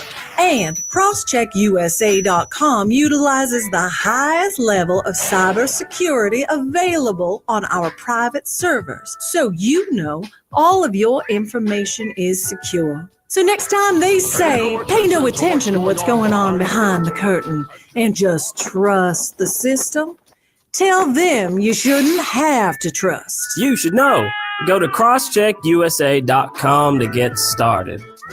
Go to crosscheckusa to verify your vote. Thank you, Steve, so much for the opportunity. I appreciate the time to be able to address everyone and tell them about crosscheckusa.com. My name is Tamborine Borrelli, and I've been in election integrity since 2016. In 2020, I created a nonprofit election integrity group called Washington Election Integrity Coalition United. It's a long name, but it was for the acronym that says, we see you. We went on to file 8 lawsuits, not unlike those that were filed by President Trump. And of course, the issue with our lawsuits as well was compromised judicial system, claiming that there was no standing. There was many issues with trying to prove election fraud on the back end. Within that year, in investigating the gubernatorial race, the idea of crosscheck came to me because there was around 500,000 ballots in question here. And I remember thinking to myself, if we could only prove that those who voted for, at the time, the candidate's name was Lauren Culp, if we could only have an affidavit proving that Culp had the amount of voters that he did, then we would have standing to be able to do a bona fide election contest. So from that, Crosscheck USA was born. And, in running for Secretary of State, trying to get the information to the average person in regard to how many ways our election system is compromised. So we don't continue to do the definition of insanity, which is election after election, everyone casting their ballot on a wing and a prayer, hoping that their vote is counted as cast. CrosscheckUSA.com is a parallel system, not controlled or manipulated by the state or deep state in this instance. This is controlled by us, the people. It is a clean glass set alongside their dirty glass, and a way for a candidate who, for all intents and purposes, that we know will likely not get in, will likely be one of those who we watch the election results day after day, week after week, while more ballots are being counted and counted, and the candidate that was ahead because the people were behind that candidate, all of a sudden it flips and that candidate is not elected. CrosscheckUSA.com was created for that candidate.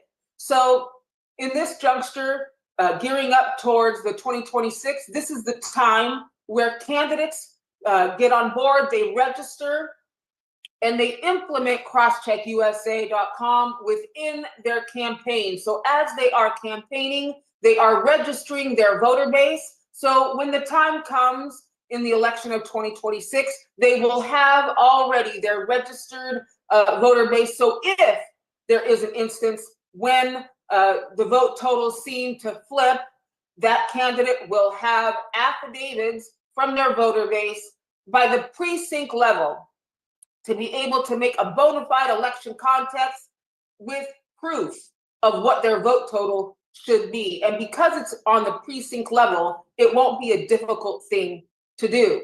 I have to mention, obviously, this is a tool that will, until we can go back to in-person with hand-marked paper ballots counted at the precinct level on election night, there is nothing else in this moment that we have, as far as I know, to be able to verify the truth of an election outcome. So I say this to say, those who have every intention to keep things the way that they are, to keep this election fraud type system alive and well, they have every intention to thwart people and dissuade them from using this.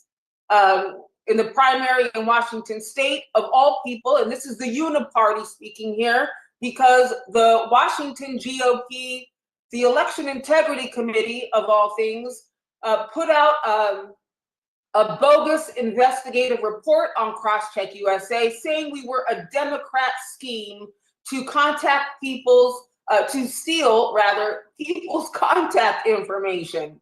Now, this is where discernment comes in. I've had 8 years of election integrity battling. I've gone up against the deep state in ways that most people I don't wish on my worst enemy. They have let me know, in no uncertain terms, that they have actually, if you see half of my face is paralyzed, they let me know that it was them that did this to my face because I would never shut up, no matter what they did to try to quiet me from telling the people the truth about election fraud in general, and specifically what's happening here in Washington state.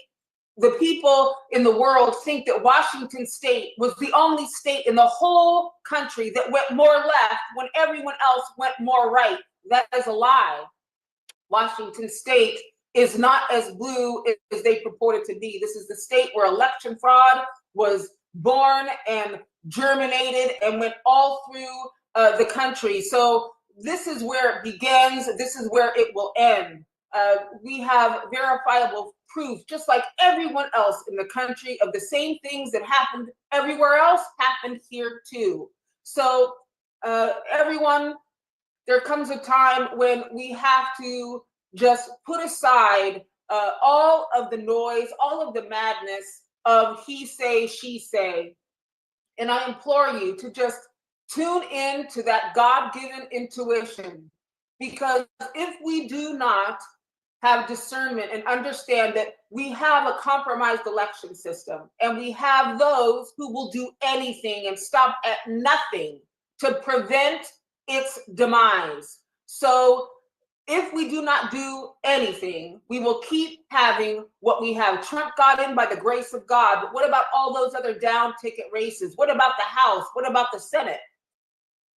CrosscheckUSA.com is our only hope to prevent in 2026 and in 2028 from things going desperately wrong. So I implore you, please go to crosscheckusa.com and learn more. And if you know a candidate that is for the people and will represent the will of the people, please have them contact us so we can empower them to make sure that if the people elect them, that it's they that are the ones who are elected, not who the deep state wants to select. Thank you so much.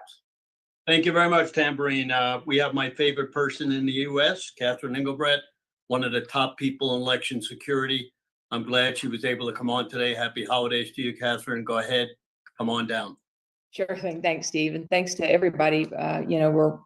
Mercy knows we're all in this together, and it takes everybody. This is a multi-headed beast that we have to slay, each in our own way, but together it all works. So the few things I wanted to share with you all, we at the end of the year put together a document that we called the Way Forward, and it's a 10-point plan that looks at everything from establishing a standard ID that is not a nationalized ID, but is more based around a distributed ledger among states, and it goes through the counting of votes via paper ballot. It talks about a national education program. So I sent that link along, and I don't know, Steve or Raj, if I should just post it in the chat or whatnot, but please check that out. And for those of you that are so inclined to provide feedback, I'd love it. I mean, every time I'm on one of these calls,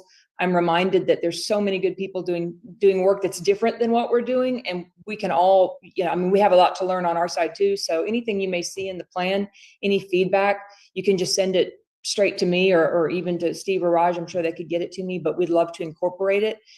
And our hope with that plan is to take it on a bit of a roadshow and try to gain buy-in across the grassroots and in key states with legislators and continue to advocate. But I mean, we have yet to see what the Trump administration is going to do with their efforts in reconciliation of election process. So we'll see. Hopefully this plan will... regarding that link you sent, I can put it on is it something you emailed or texted, or do you want me to put it on the screen? Either, whatever's best for you, Raj. What is the link? I texted it, or I put it to you back in the chat. Did you see it? Great. I'll find it and I'll put it up. Back to you, Okay, Catherine. great. Okay, great. So there's that plan. We are also having just a real uptick in people from all over the world contacting us, most specifically right now in South Korea, but South Korea, Ireland, France, Italy, Mexico even, talking about similarities in the subversion of process in their countries. And it's particularly in South Korea because it's happening right now. They elected let's just call a MAGA-esque president in President Yoon, who then, once taking office, called for martial law, which in our country was reported as, he's a bad guy and he's putting martial law on the people. But in fact, what was happening was he ordered martial law to contain Parliament and they have an election commission to contain the documents available through the election commission that they know point to the election fraud that's been pervasive throughout the country for years. And in many of the same ways, with many of the same machine-related problems. On our website, we have a documentary about what's going on in South Korea. And, look, there's problems all over, but the similarities are really striking. And it speaks to what we all know to be true, which is that this is not happening. I mean, yes, there's a focus on our country because we lead the world, but it is happening all over, and it is a globalist. It is the fulfillment of a globalist agenda to beat down any uprising of freedom in any country. And so being able to link shields is something we're super excited about. And the more we learn and can share, we're a lot more alike than we are different. Our battles are a lot more alike than they are different, because we are all coming from the same place of the desire for freedom. So it's just fascinating. Anyway, that's going on. if you were maybe familiar with a program that we launched last year called IV3, which stands for Independent Vote Verification and Validation, which you can find at the website. You can find it on our website, True the Vote, but you can also find it at iv3.us. And what that app was built to do is share local voter rolls, or we have different permission levels. So if you're running an organization and you need a state or you need a region of the country, we can do that too. But you can look at it. We've done some pre-qualification of things that we have identified that may be off, but it's a great way to access quick data. And people have been asking about when that's going to come back online. We will have that back online as soon as we get maybe at least a handful of states that have published their 2024 data, so that we can post complete with the voter history for 2024. But it is coming back. And for any of you that have interest in that app, or you have suggestions in how to augment it, or you want to work with us in that way, we're glad to work with anybody in bettering our position. Before my time came up to speak, I was just reading in the chat comments about how the RNC did nothing. I'll tell you guys, I agree. They are more an obstacle than an aid in the efforts to make sure that you have enough volunteers and that you have enough people, before, during, and after the election to stand in that gap. And what happened, in my opinion, at the federal level, particularly with House races, when everybody from the party just sort of took their victory lap and watched as we lost House race after House race in close elections that I fully believe, had they engaged in the fight, we wouldn't have lost. And now, our majority in the House is hanging by a thread. So I agree with you in terms of the obstacle that the party presents. I wish that wasn't the case, certainly, but it's caused us to kind of change our filter, in that the tools that we're building now are going to be wholly focused on creating as complete a toolkit as we can for grassroots organizations and independent individuals who they're just sick of it and want to do their own thing locally. Apps that can help support for people that want to get involved in school board races or city council races or down ballot things where, the national party is never going to get involved. But as we all know, all politics is local, and it starts there. So that's sort of the framing that we're going into 2025 with, is looking at the broad sweep of reform that's needed, but then localizing it as much as possible to create power bases, and strongholds on the local levels, because we just have, the national party has just failed too many times, and I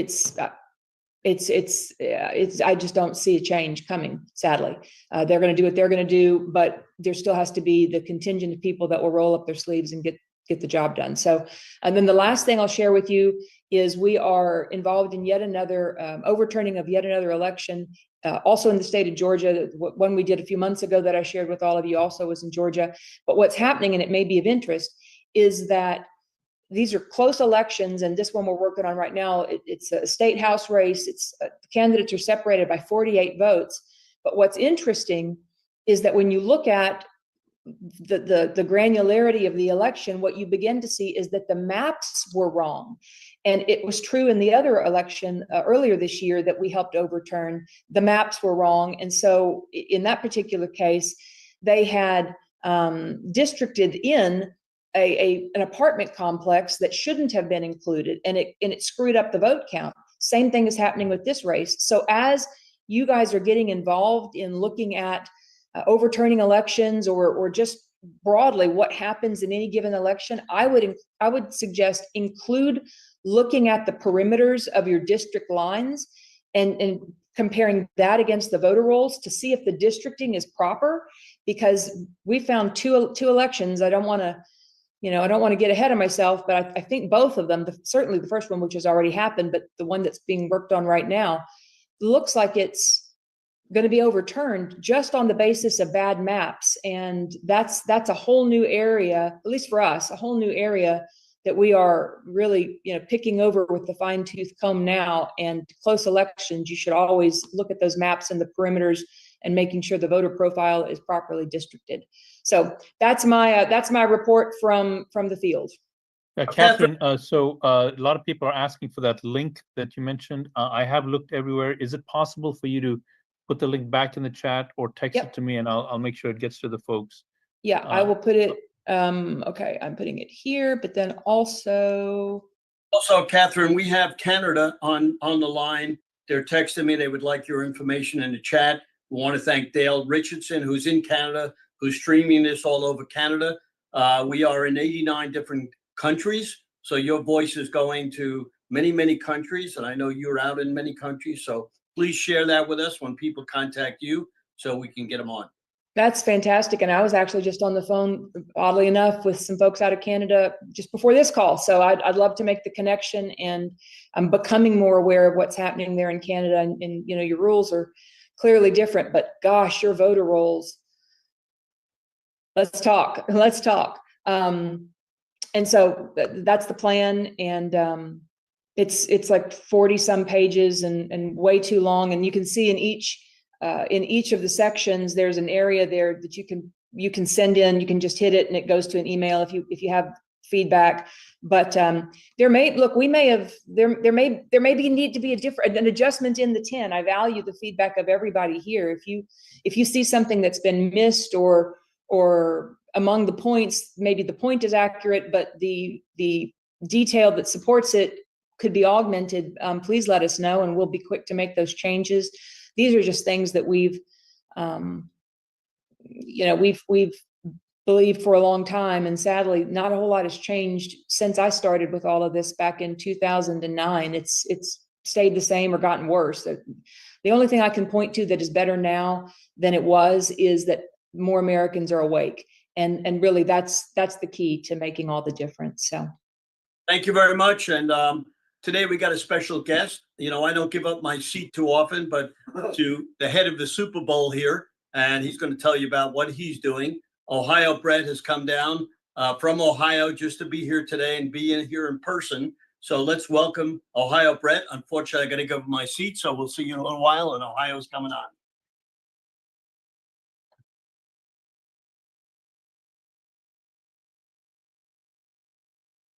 We are good to go, and we are live. Raj, are we live? You're looking great, Ohio Brett. Go ahead. I got my ankles taped. I'm stretched. Give it up for Coach Steve Stern. What a great American. And I'm so thankful that on this journey, Brett Bowl, nicknamed Ohio Brett, was blessed to wear this hat to all 50 states, Raj, in 2022. All praise be to God, all 50 states in 2023. And yes, we're pressing on again in 2024, but it's all about local action for kingdom impact. Local action, kingdom impact. There's so many all-stars. One of the great joys of being able to travel all 50 states, Raj, was meeting you, meeting Debbie Ferris, meeting Steve Stern, meeting Michelle Swinick out in Arizona, and friends. Call a senator. We need one senator. I demand that one senator calls for an investigation. What was it? 130,000 missing ballots in Maricopa County, Kerry Lake lost by 80,000. Let's take action, folks. There are some true all-stars out there in this locker room across America. And yes, I don't apologize that I have sports as a background, Raj. Sports is the backdrop of my life. Haven't played college football for Nick Saban, so I have a different lens on things. We can get truth out at the local level. We've been lied to in every single aspect of our lives. And as the host of the Ohio Brett Show, for God and Country and Sports, airs every Monday night on Brighteon.com and the Patriot Party News. And we're streaming this on Brighteon.com all around the world right now, because this is such important information to get out. But the team has to take action. Career politicians on both sides. Are there any with righteous fruit? Career politicians on both sides. It's up to us at the local level to take action and get involved in that game. And yes, as we press on, I don't apologize for getting in conversations with the sports background. And yes, I encourage everybody to get into that Bible, the Bible, the playbook. Coach can't put you in if you don't know the plays. Plug into CoachDaveLive.com and get involved at the local level. Friends, nobody's coming to help us. We have to look to the right and to the left, all 50 states, from Alaska, Hawaii, to Cape Cod, Vermont, Maine, here today down in Southeast Florida. Truth is getting out. And I'm thankful to be part of that truth. And I recently got picked up by the owner of the Hula Bowl, hulabowl.com. All of you invited to come to Orlando. We'll do some tackle drills. Maybe Coach Steve Stern and Raj will do a little fundraiser so we can do some tackle drills on the goal line. But come see us at the Hula Bowl. And I recently came on board. Sponsorships, fundraising, game day experience. But we do have a raffle, the AlohaRaffle.org. At AlohaRaffle.org, raising money for some great causes where we do work. Referral code HULA25, Hula25. Take action, get involved, because friends, we, the team, is all we have at the local level. And I want to encourage you today. Evil has crept in unawares. We don't have to wait for Christmas one day a year to celebrate the birth of Jesus Christ. Many of us do that all the time. We celebrate those whosoevers, that whosoever believeth in him shall not perish, but have eternal life. John 3:15, we celebrate that every single day. It is not easy. It looks like they're so far ahead and we don't have a chance to win the game, but that's never the case. We have eternal hope in him. And that's why I'm excited, Raj and Coach Steve, that I could actually be in studio today. I know it's a special treat here to be sitting in Coach Steve's seat. But Raj, I want to encourage everybody watching around the world to take action, get involved, plug into that Bible, plug into CoachDaveLive.com, and get involved at the local level. And like that all-star out in Maricopa County, Michelle Swinning, demand a senator call an investigation. 130,000 missing votes in Maricopa County alone. Take action, get involved. God bless you, Raj, and thanks for letting me join the show. Hey, Steve, Brett, before you leave, people are wanting to know how to get in touch with you. I don't know if you have the access to the keyboard there, or give it to me and I'll put your info in. Brett at hulabowl.com, BRETT at hulabowl.com, HULABOWL.com. Brett at hulabowl.com. Shoot me an email. We'll get involved. And now give it up to your head coach, Steve Stern. He's got his ankles taped. He's stretched. Put him back in the game. All right. Awesome, Brett. Good to see you. Action, action, action. That's the way to get from Ohio, Brett. So we're going to do precinct strategy now. We have one of the most, I would say, the youngest, the greatest. He's always contact me. Dominic is 20 years old or 21. He had dinner with President Trump. That's something I didn't do. But I would like to let everybody know that we have connected with one of Trump's friends that plays golf with him all the time. And we gave him a couple of flag shirts. He just sent me a picture of him and Trump at the golf course yesterday morning. So we're going to use him to try to sway some of our stuff through President Trump, which is something that we haven't been able to do. Now, I'd also like to say a little correction, even though, I'm the vice chair of Broward County Republican Party. And I would say we didn't have a great relationship with the Republican Party this year, but better than ever before. And we were able to connect. And one of our top people, Christina Norton helped us. And we had a couple other people that were very helpful, and they are in the administration. We're trying to contact them. I also sent a letter to President Trump asking for a czar for election integrity so that everybody from our side is able to contact his side. So just some of the things that we're doing. So Dominic, come on down. I love you. You're the greatest. Go ahead. Well, thank you, Steve. Thank you, Raj. I'm sorry I can't join by camera. Unfortunately, besides being involved in politics, I'm also a student at Fairfield University. And for anyone who has a child or a grandchild in the college life right now, we're in the heart of finals. So I just got out of a final. But I'm happy to join the call, and I'm always a big supporter of Steve's. and precinct strategy. I am one of, if not the youngest chairman of a municipal GOP in the country and in the state of Connecticut. We are behind enemy lines up here in Connecticut, but that does not mean that Republicans are not having success. And a lot of it has to do with the lessons of precinct strategy and other grassroots organizations like what Steve Stern and many others who help him and who are on this call do. So a little bit about me. I took over the Orange Connecticut Republican Party in this year, in 2024. However, I joined the RTC when I was 14 years old.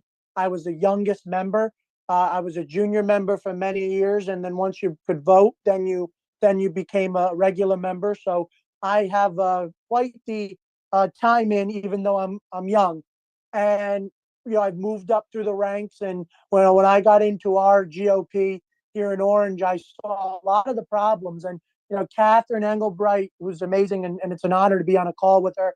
She pointed out a lot of this in that movie she did with Dinesh. But it really starts at the local level. It starts at the grassroots level. And we had a great election for President Trump. We did not necessarily have a great election across the country.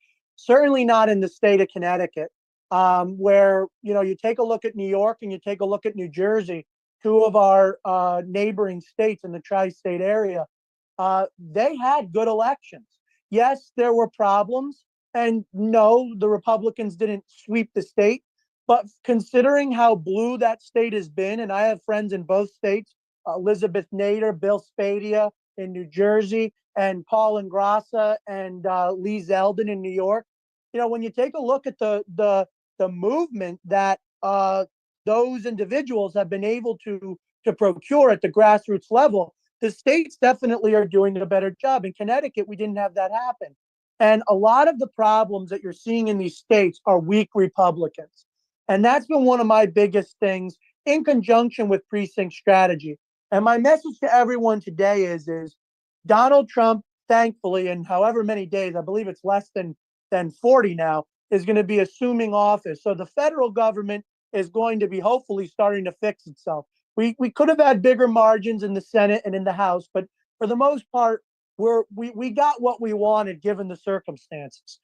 But now I think we need to turn our gaze towards the local strategy, because regardless of whether or not this election was too big to rig, or they did some things to ensure that it wasn't able to be rigged, whatever the case may be, we all remember 2020 and we remember the wounds that we took in that election. We can never have that happen again.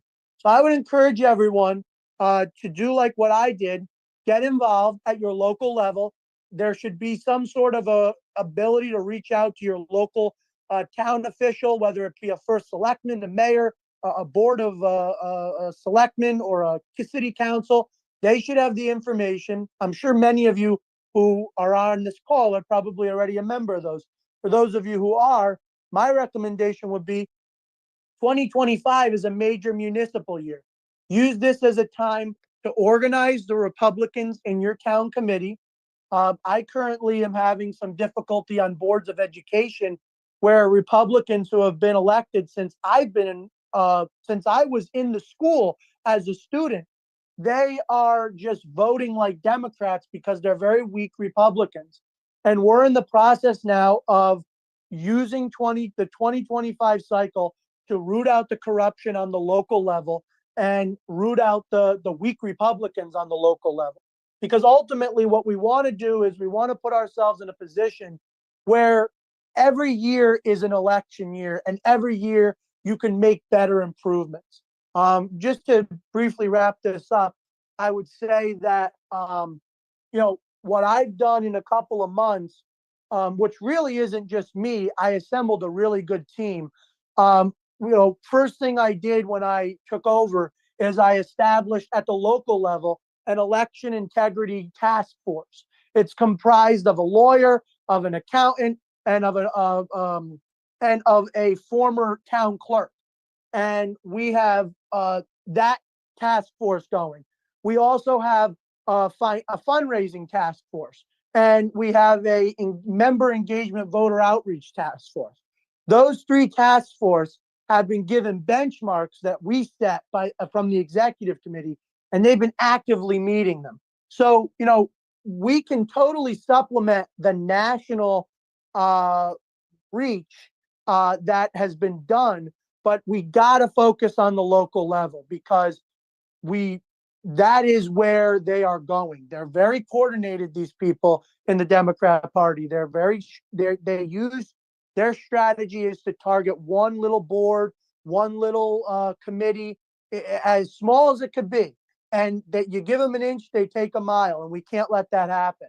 So, if we could play our part on the local level through both precinct strategy, which has helped me greatly, the book, I believe it's by Dan Schultz, who I'm sure is on this call. I read it cover to cover. That's helped me, as well as attending these calls. And, like I said, Steve, he's one of my favorite people. There's few people I always pick up the phone for. Steve Stern and Donald Trump are 2 of them. And beyond all of that, I would like to just say, if a 21-year-old in a blue state can get involved and turn a school board red, increase member participation in a small rural community by tenfold, for the first time ever, we're heading into a municipal election with a $20,000 surplus, and we were at a negative balance in the spring. So if a 21-year-old could do it, and he's not even done through with college, any one of you and any one of your children, in my opinion, or your grandchildren who are of this age, should be stepping up and getting involved. And I'd be more than happy to talk with or communicate with anyone. I just had one gentleman call me from New Hampshire the other day, and I spoke with someone from New Jersey this morning about some similar topics. So, I'm here as a resource, and I don't know all the answers, but I certainly like to try and find the ones I don't know. So I also want to say, I'll give Steve a little plug here. Last year, I attended the Broward County Republican Party golf tournament that Steve was talking about. What an unbelievable job they did. It was great. It was a great day. People from all over the country attended. I brought someone from New York, and we were paired up with 2 gentlemen from Michigan who were just great guys. And we talked strategy. We played golf on the beautiful Trump National Golf Course. And, it was just an unbelievable day. So if you guys are around, and I'm sure Steve's going to put that out 95 million times between now and then, I would highly recommend going, and I look forward to seeing some of you there. As of right now, I should be attending. So, Steve, back to you, and thank you for having me on. And we got Dean coming up right next, so we're going to end this with Linda Szynkowicz, and we'll end a little earlier than usual this time because everybody's got holiday preparation. Awesome. Great. Thank you, Steve, and thanks, Raj, for having. Everybody is so informative, and I appreciate that. And Dominic, you're a rock star. Appreciate that. Thanks for letting me talk about my app, IREP USA. It's a great solution to a lot of things that we've been talking about here. Does anybody remember the Gang of Eight in 2013? The Gang of Eight was an amnesty bill that they tried to pass. It was $1 billion bill. They tried to pass it through, but so many Americans were mad about the bill, and they called the representatives by the tens of thousands, and they canceled the bill. They killed that $1 billion bill, which was a huge upset for the deep state, I'm sure. When tens of thousands of people call, that's when things change. We can tell them what to do. We're their constituents, so they will listen to us because we're the ones that vote for them. And I'm going to put all my information in the chat right now. Everything is in there. Go ahead, Steve. Go ahead. Yeah, tell them what your app does. Yeah. So the app is it has talking points. It has all you put your address in, it has all your representatives that you vote for, plus with talking points. So it makes it super easy. I can call 5 representatives in 10 minutes. If you did it on your own, it'd probably take you 10 minutes a call trying to think of what to say and finding the number, etc. So all you have to do is put your address in there and you get all the people that you vote for. And they have to listen to you. They represent you. So key issues on the app, we talk about election integrity, borders, fentanyl, inflation, national security, state and local issues also. We're going to have hundreds of things to call for the next 4 years to help America first and help President Trump. They're already trying to start World War III to stop this agenda. So I'm sure we are going to have to call hundreds of times this year alone.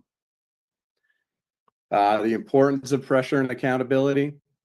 We can't just vote and forget. Can't trust the politicians right now. It hasn't worked. It hasn't worked in a long time. So they keep getting away with things and we keep letting them.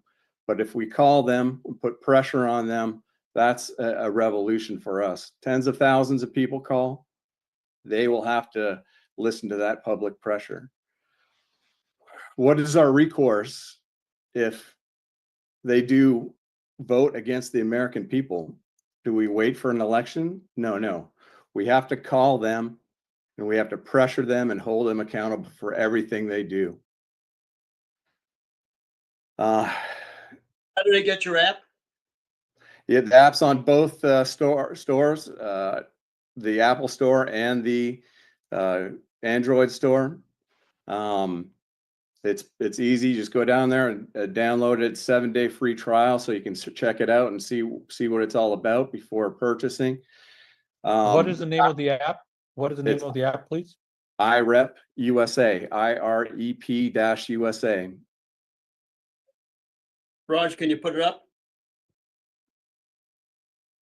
So I've been to a few representatives' office, and they say they consider one call about 10,000 constituents with the same opinion.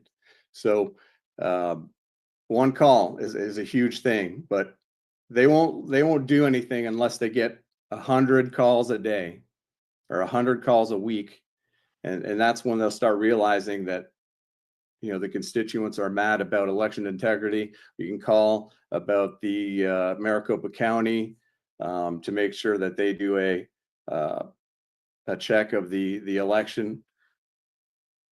But without, we need massive numbers to call them, because the lobbyists, the deep state, they call the representatives more than we do. So why use the app? It saves you time. You can do 90 seconds. You can do one call in 90 seconds, and it unites our voices. So when we call en masse, and they have to listen. All right. Well, thank you very much, Dean. You have a happy holiday. We'll get that up in the chat and we'll send it around after we have this call. Now we got one of the important people in that's going to close this, Linda Szynkowicz. I've worked with her for a number of years. I think she's the greatest of all people because she has accomplished many, many things that other people haven't. And I would say she's one of the people that helped win this election. I have to tell you that she went down, spent 5 hours driving to see Greg Stenstrom with probably 102 fever. So you don't find too many people like that. Linda, you there? Yes, I'm here. Well, just so you know, my fever had broke, so I was not actually sick around other people. But thank you so much for having me on, both Steve and Raj. I really appreciate this. My name is Linda Szynkowicz. I am the founder and CEO of Fight Voter Fraud. We've been around since about 2018 is when I started the organization, but we've come a long way. We are now in all 50 states helping out anybody who needs help. We have a data system. We have all the voter rolls. We know the double voters, double registered, etc. We are about 70% in compiling the voter information for 2024. So after the first of the year, anybody who wants the double registered, double voters, you'll be able to go to our website and just fill out the form and we will send you the information. One of the key things we are also working on now, I have an incredible guy who works with Fight Voter Fraud, and he has been putting together a master book on every single state on the easiest websites to go to actually verify the information on the person, whether where they lived, when they sold their house, their voter IDs, their voting history. And we're trying to streamline it so we don't waste time. So he's broken it down to very specific to different counties. He's got all the swing states set, as he told me this morning. Texas was the first one he did because it had so many different counties. And it's going to be a very comprehensive, so people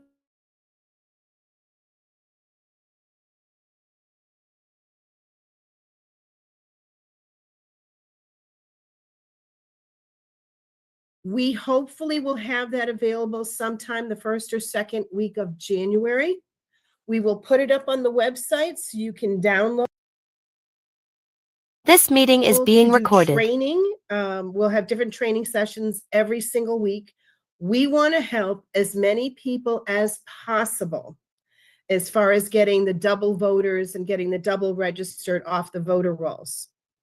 We do have access for the deceased voters, but we're still looking for someone who can sponsor that so we can give it out for free because it's expensive. So we're working on that right now, but you would definitely be able to get the double registered, double voters out there.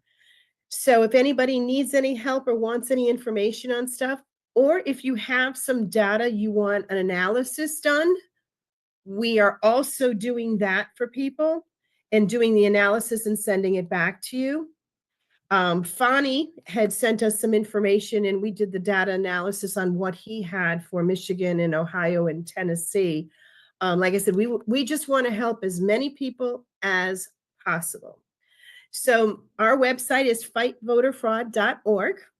My email is Linda, Linda, at fightvoterfraud.org. And my phone number, 860-575-7125. And I did put it in the chat so you can get a hold of us. And we just really appreciate so much you, Steve and Raj, for putting this together. You have had some incredible people on here. And I got to tell you, Greg Stenstrom, unbelievable. He did pro se in court and he was phenomenal. And I'm really looking forward to the fact that Pennsylvania may actually hold people accountable that have violated election laws. So thank you very much. You got it. So let me wrap up a little bit here. Maybe you give me the screen over here, Raj. Yes, you are on full screen.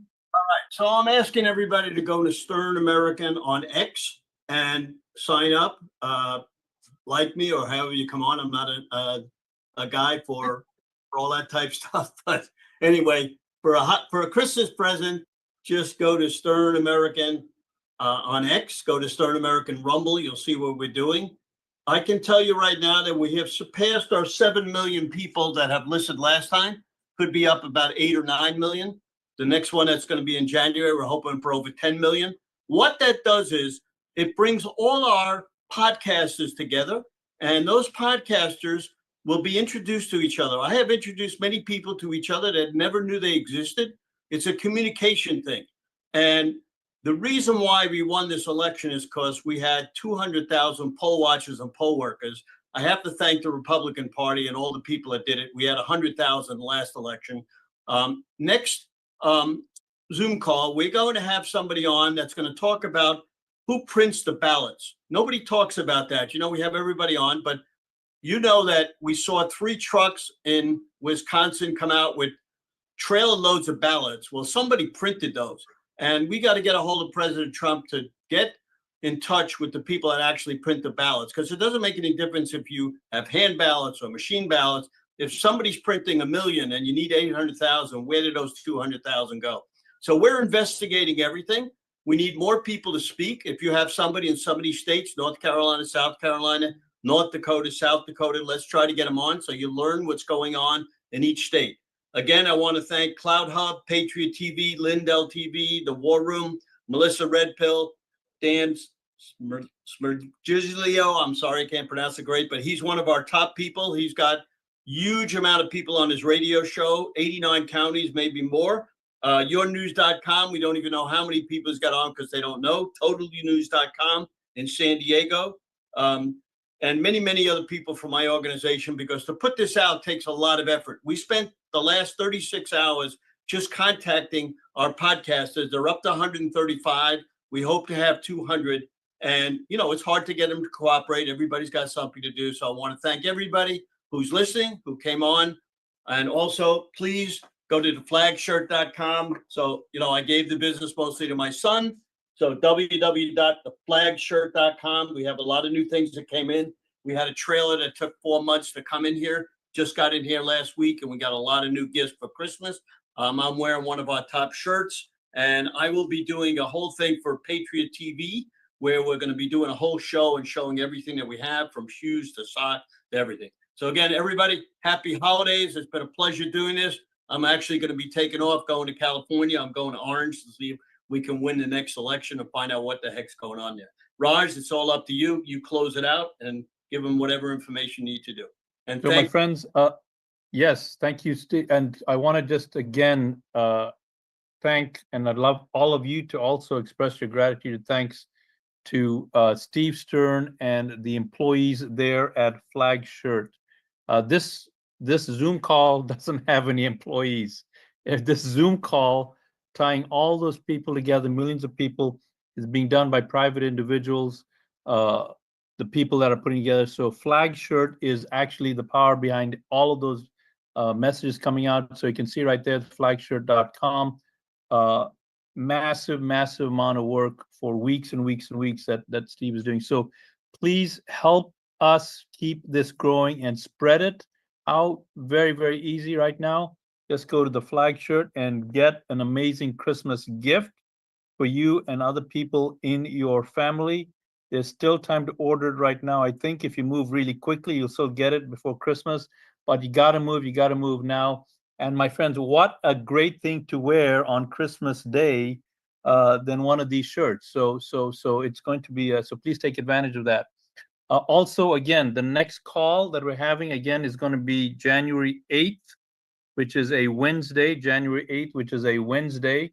You're asking yourself, where do I get the recording of this call? There was so much information. I didn't write everything down.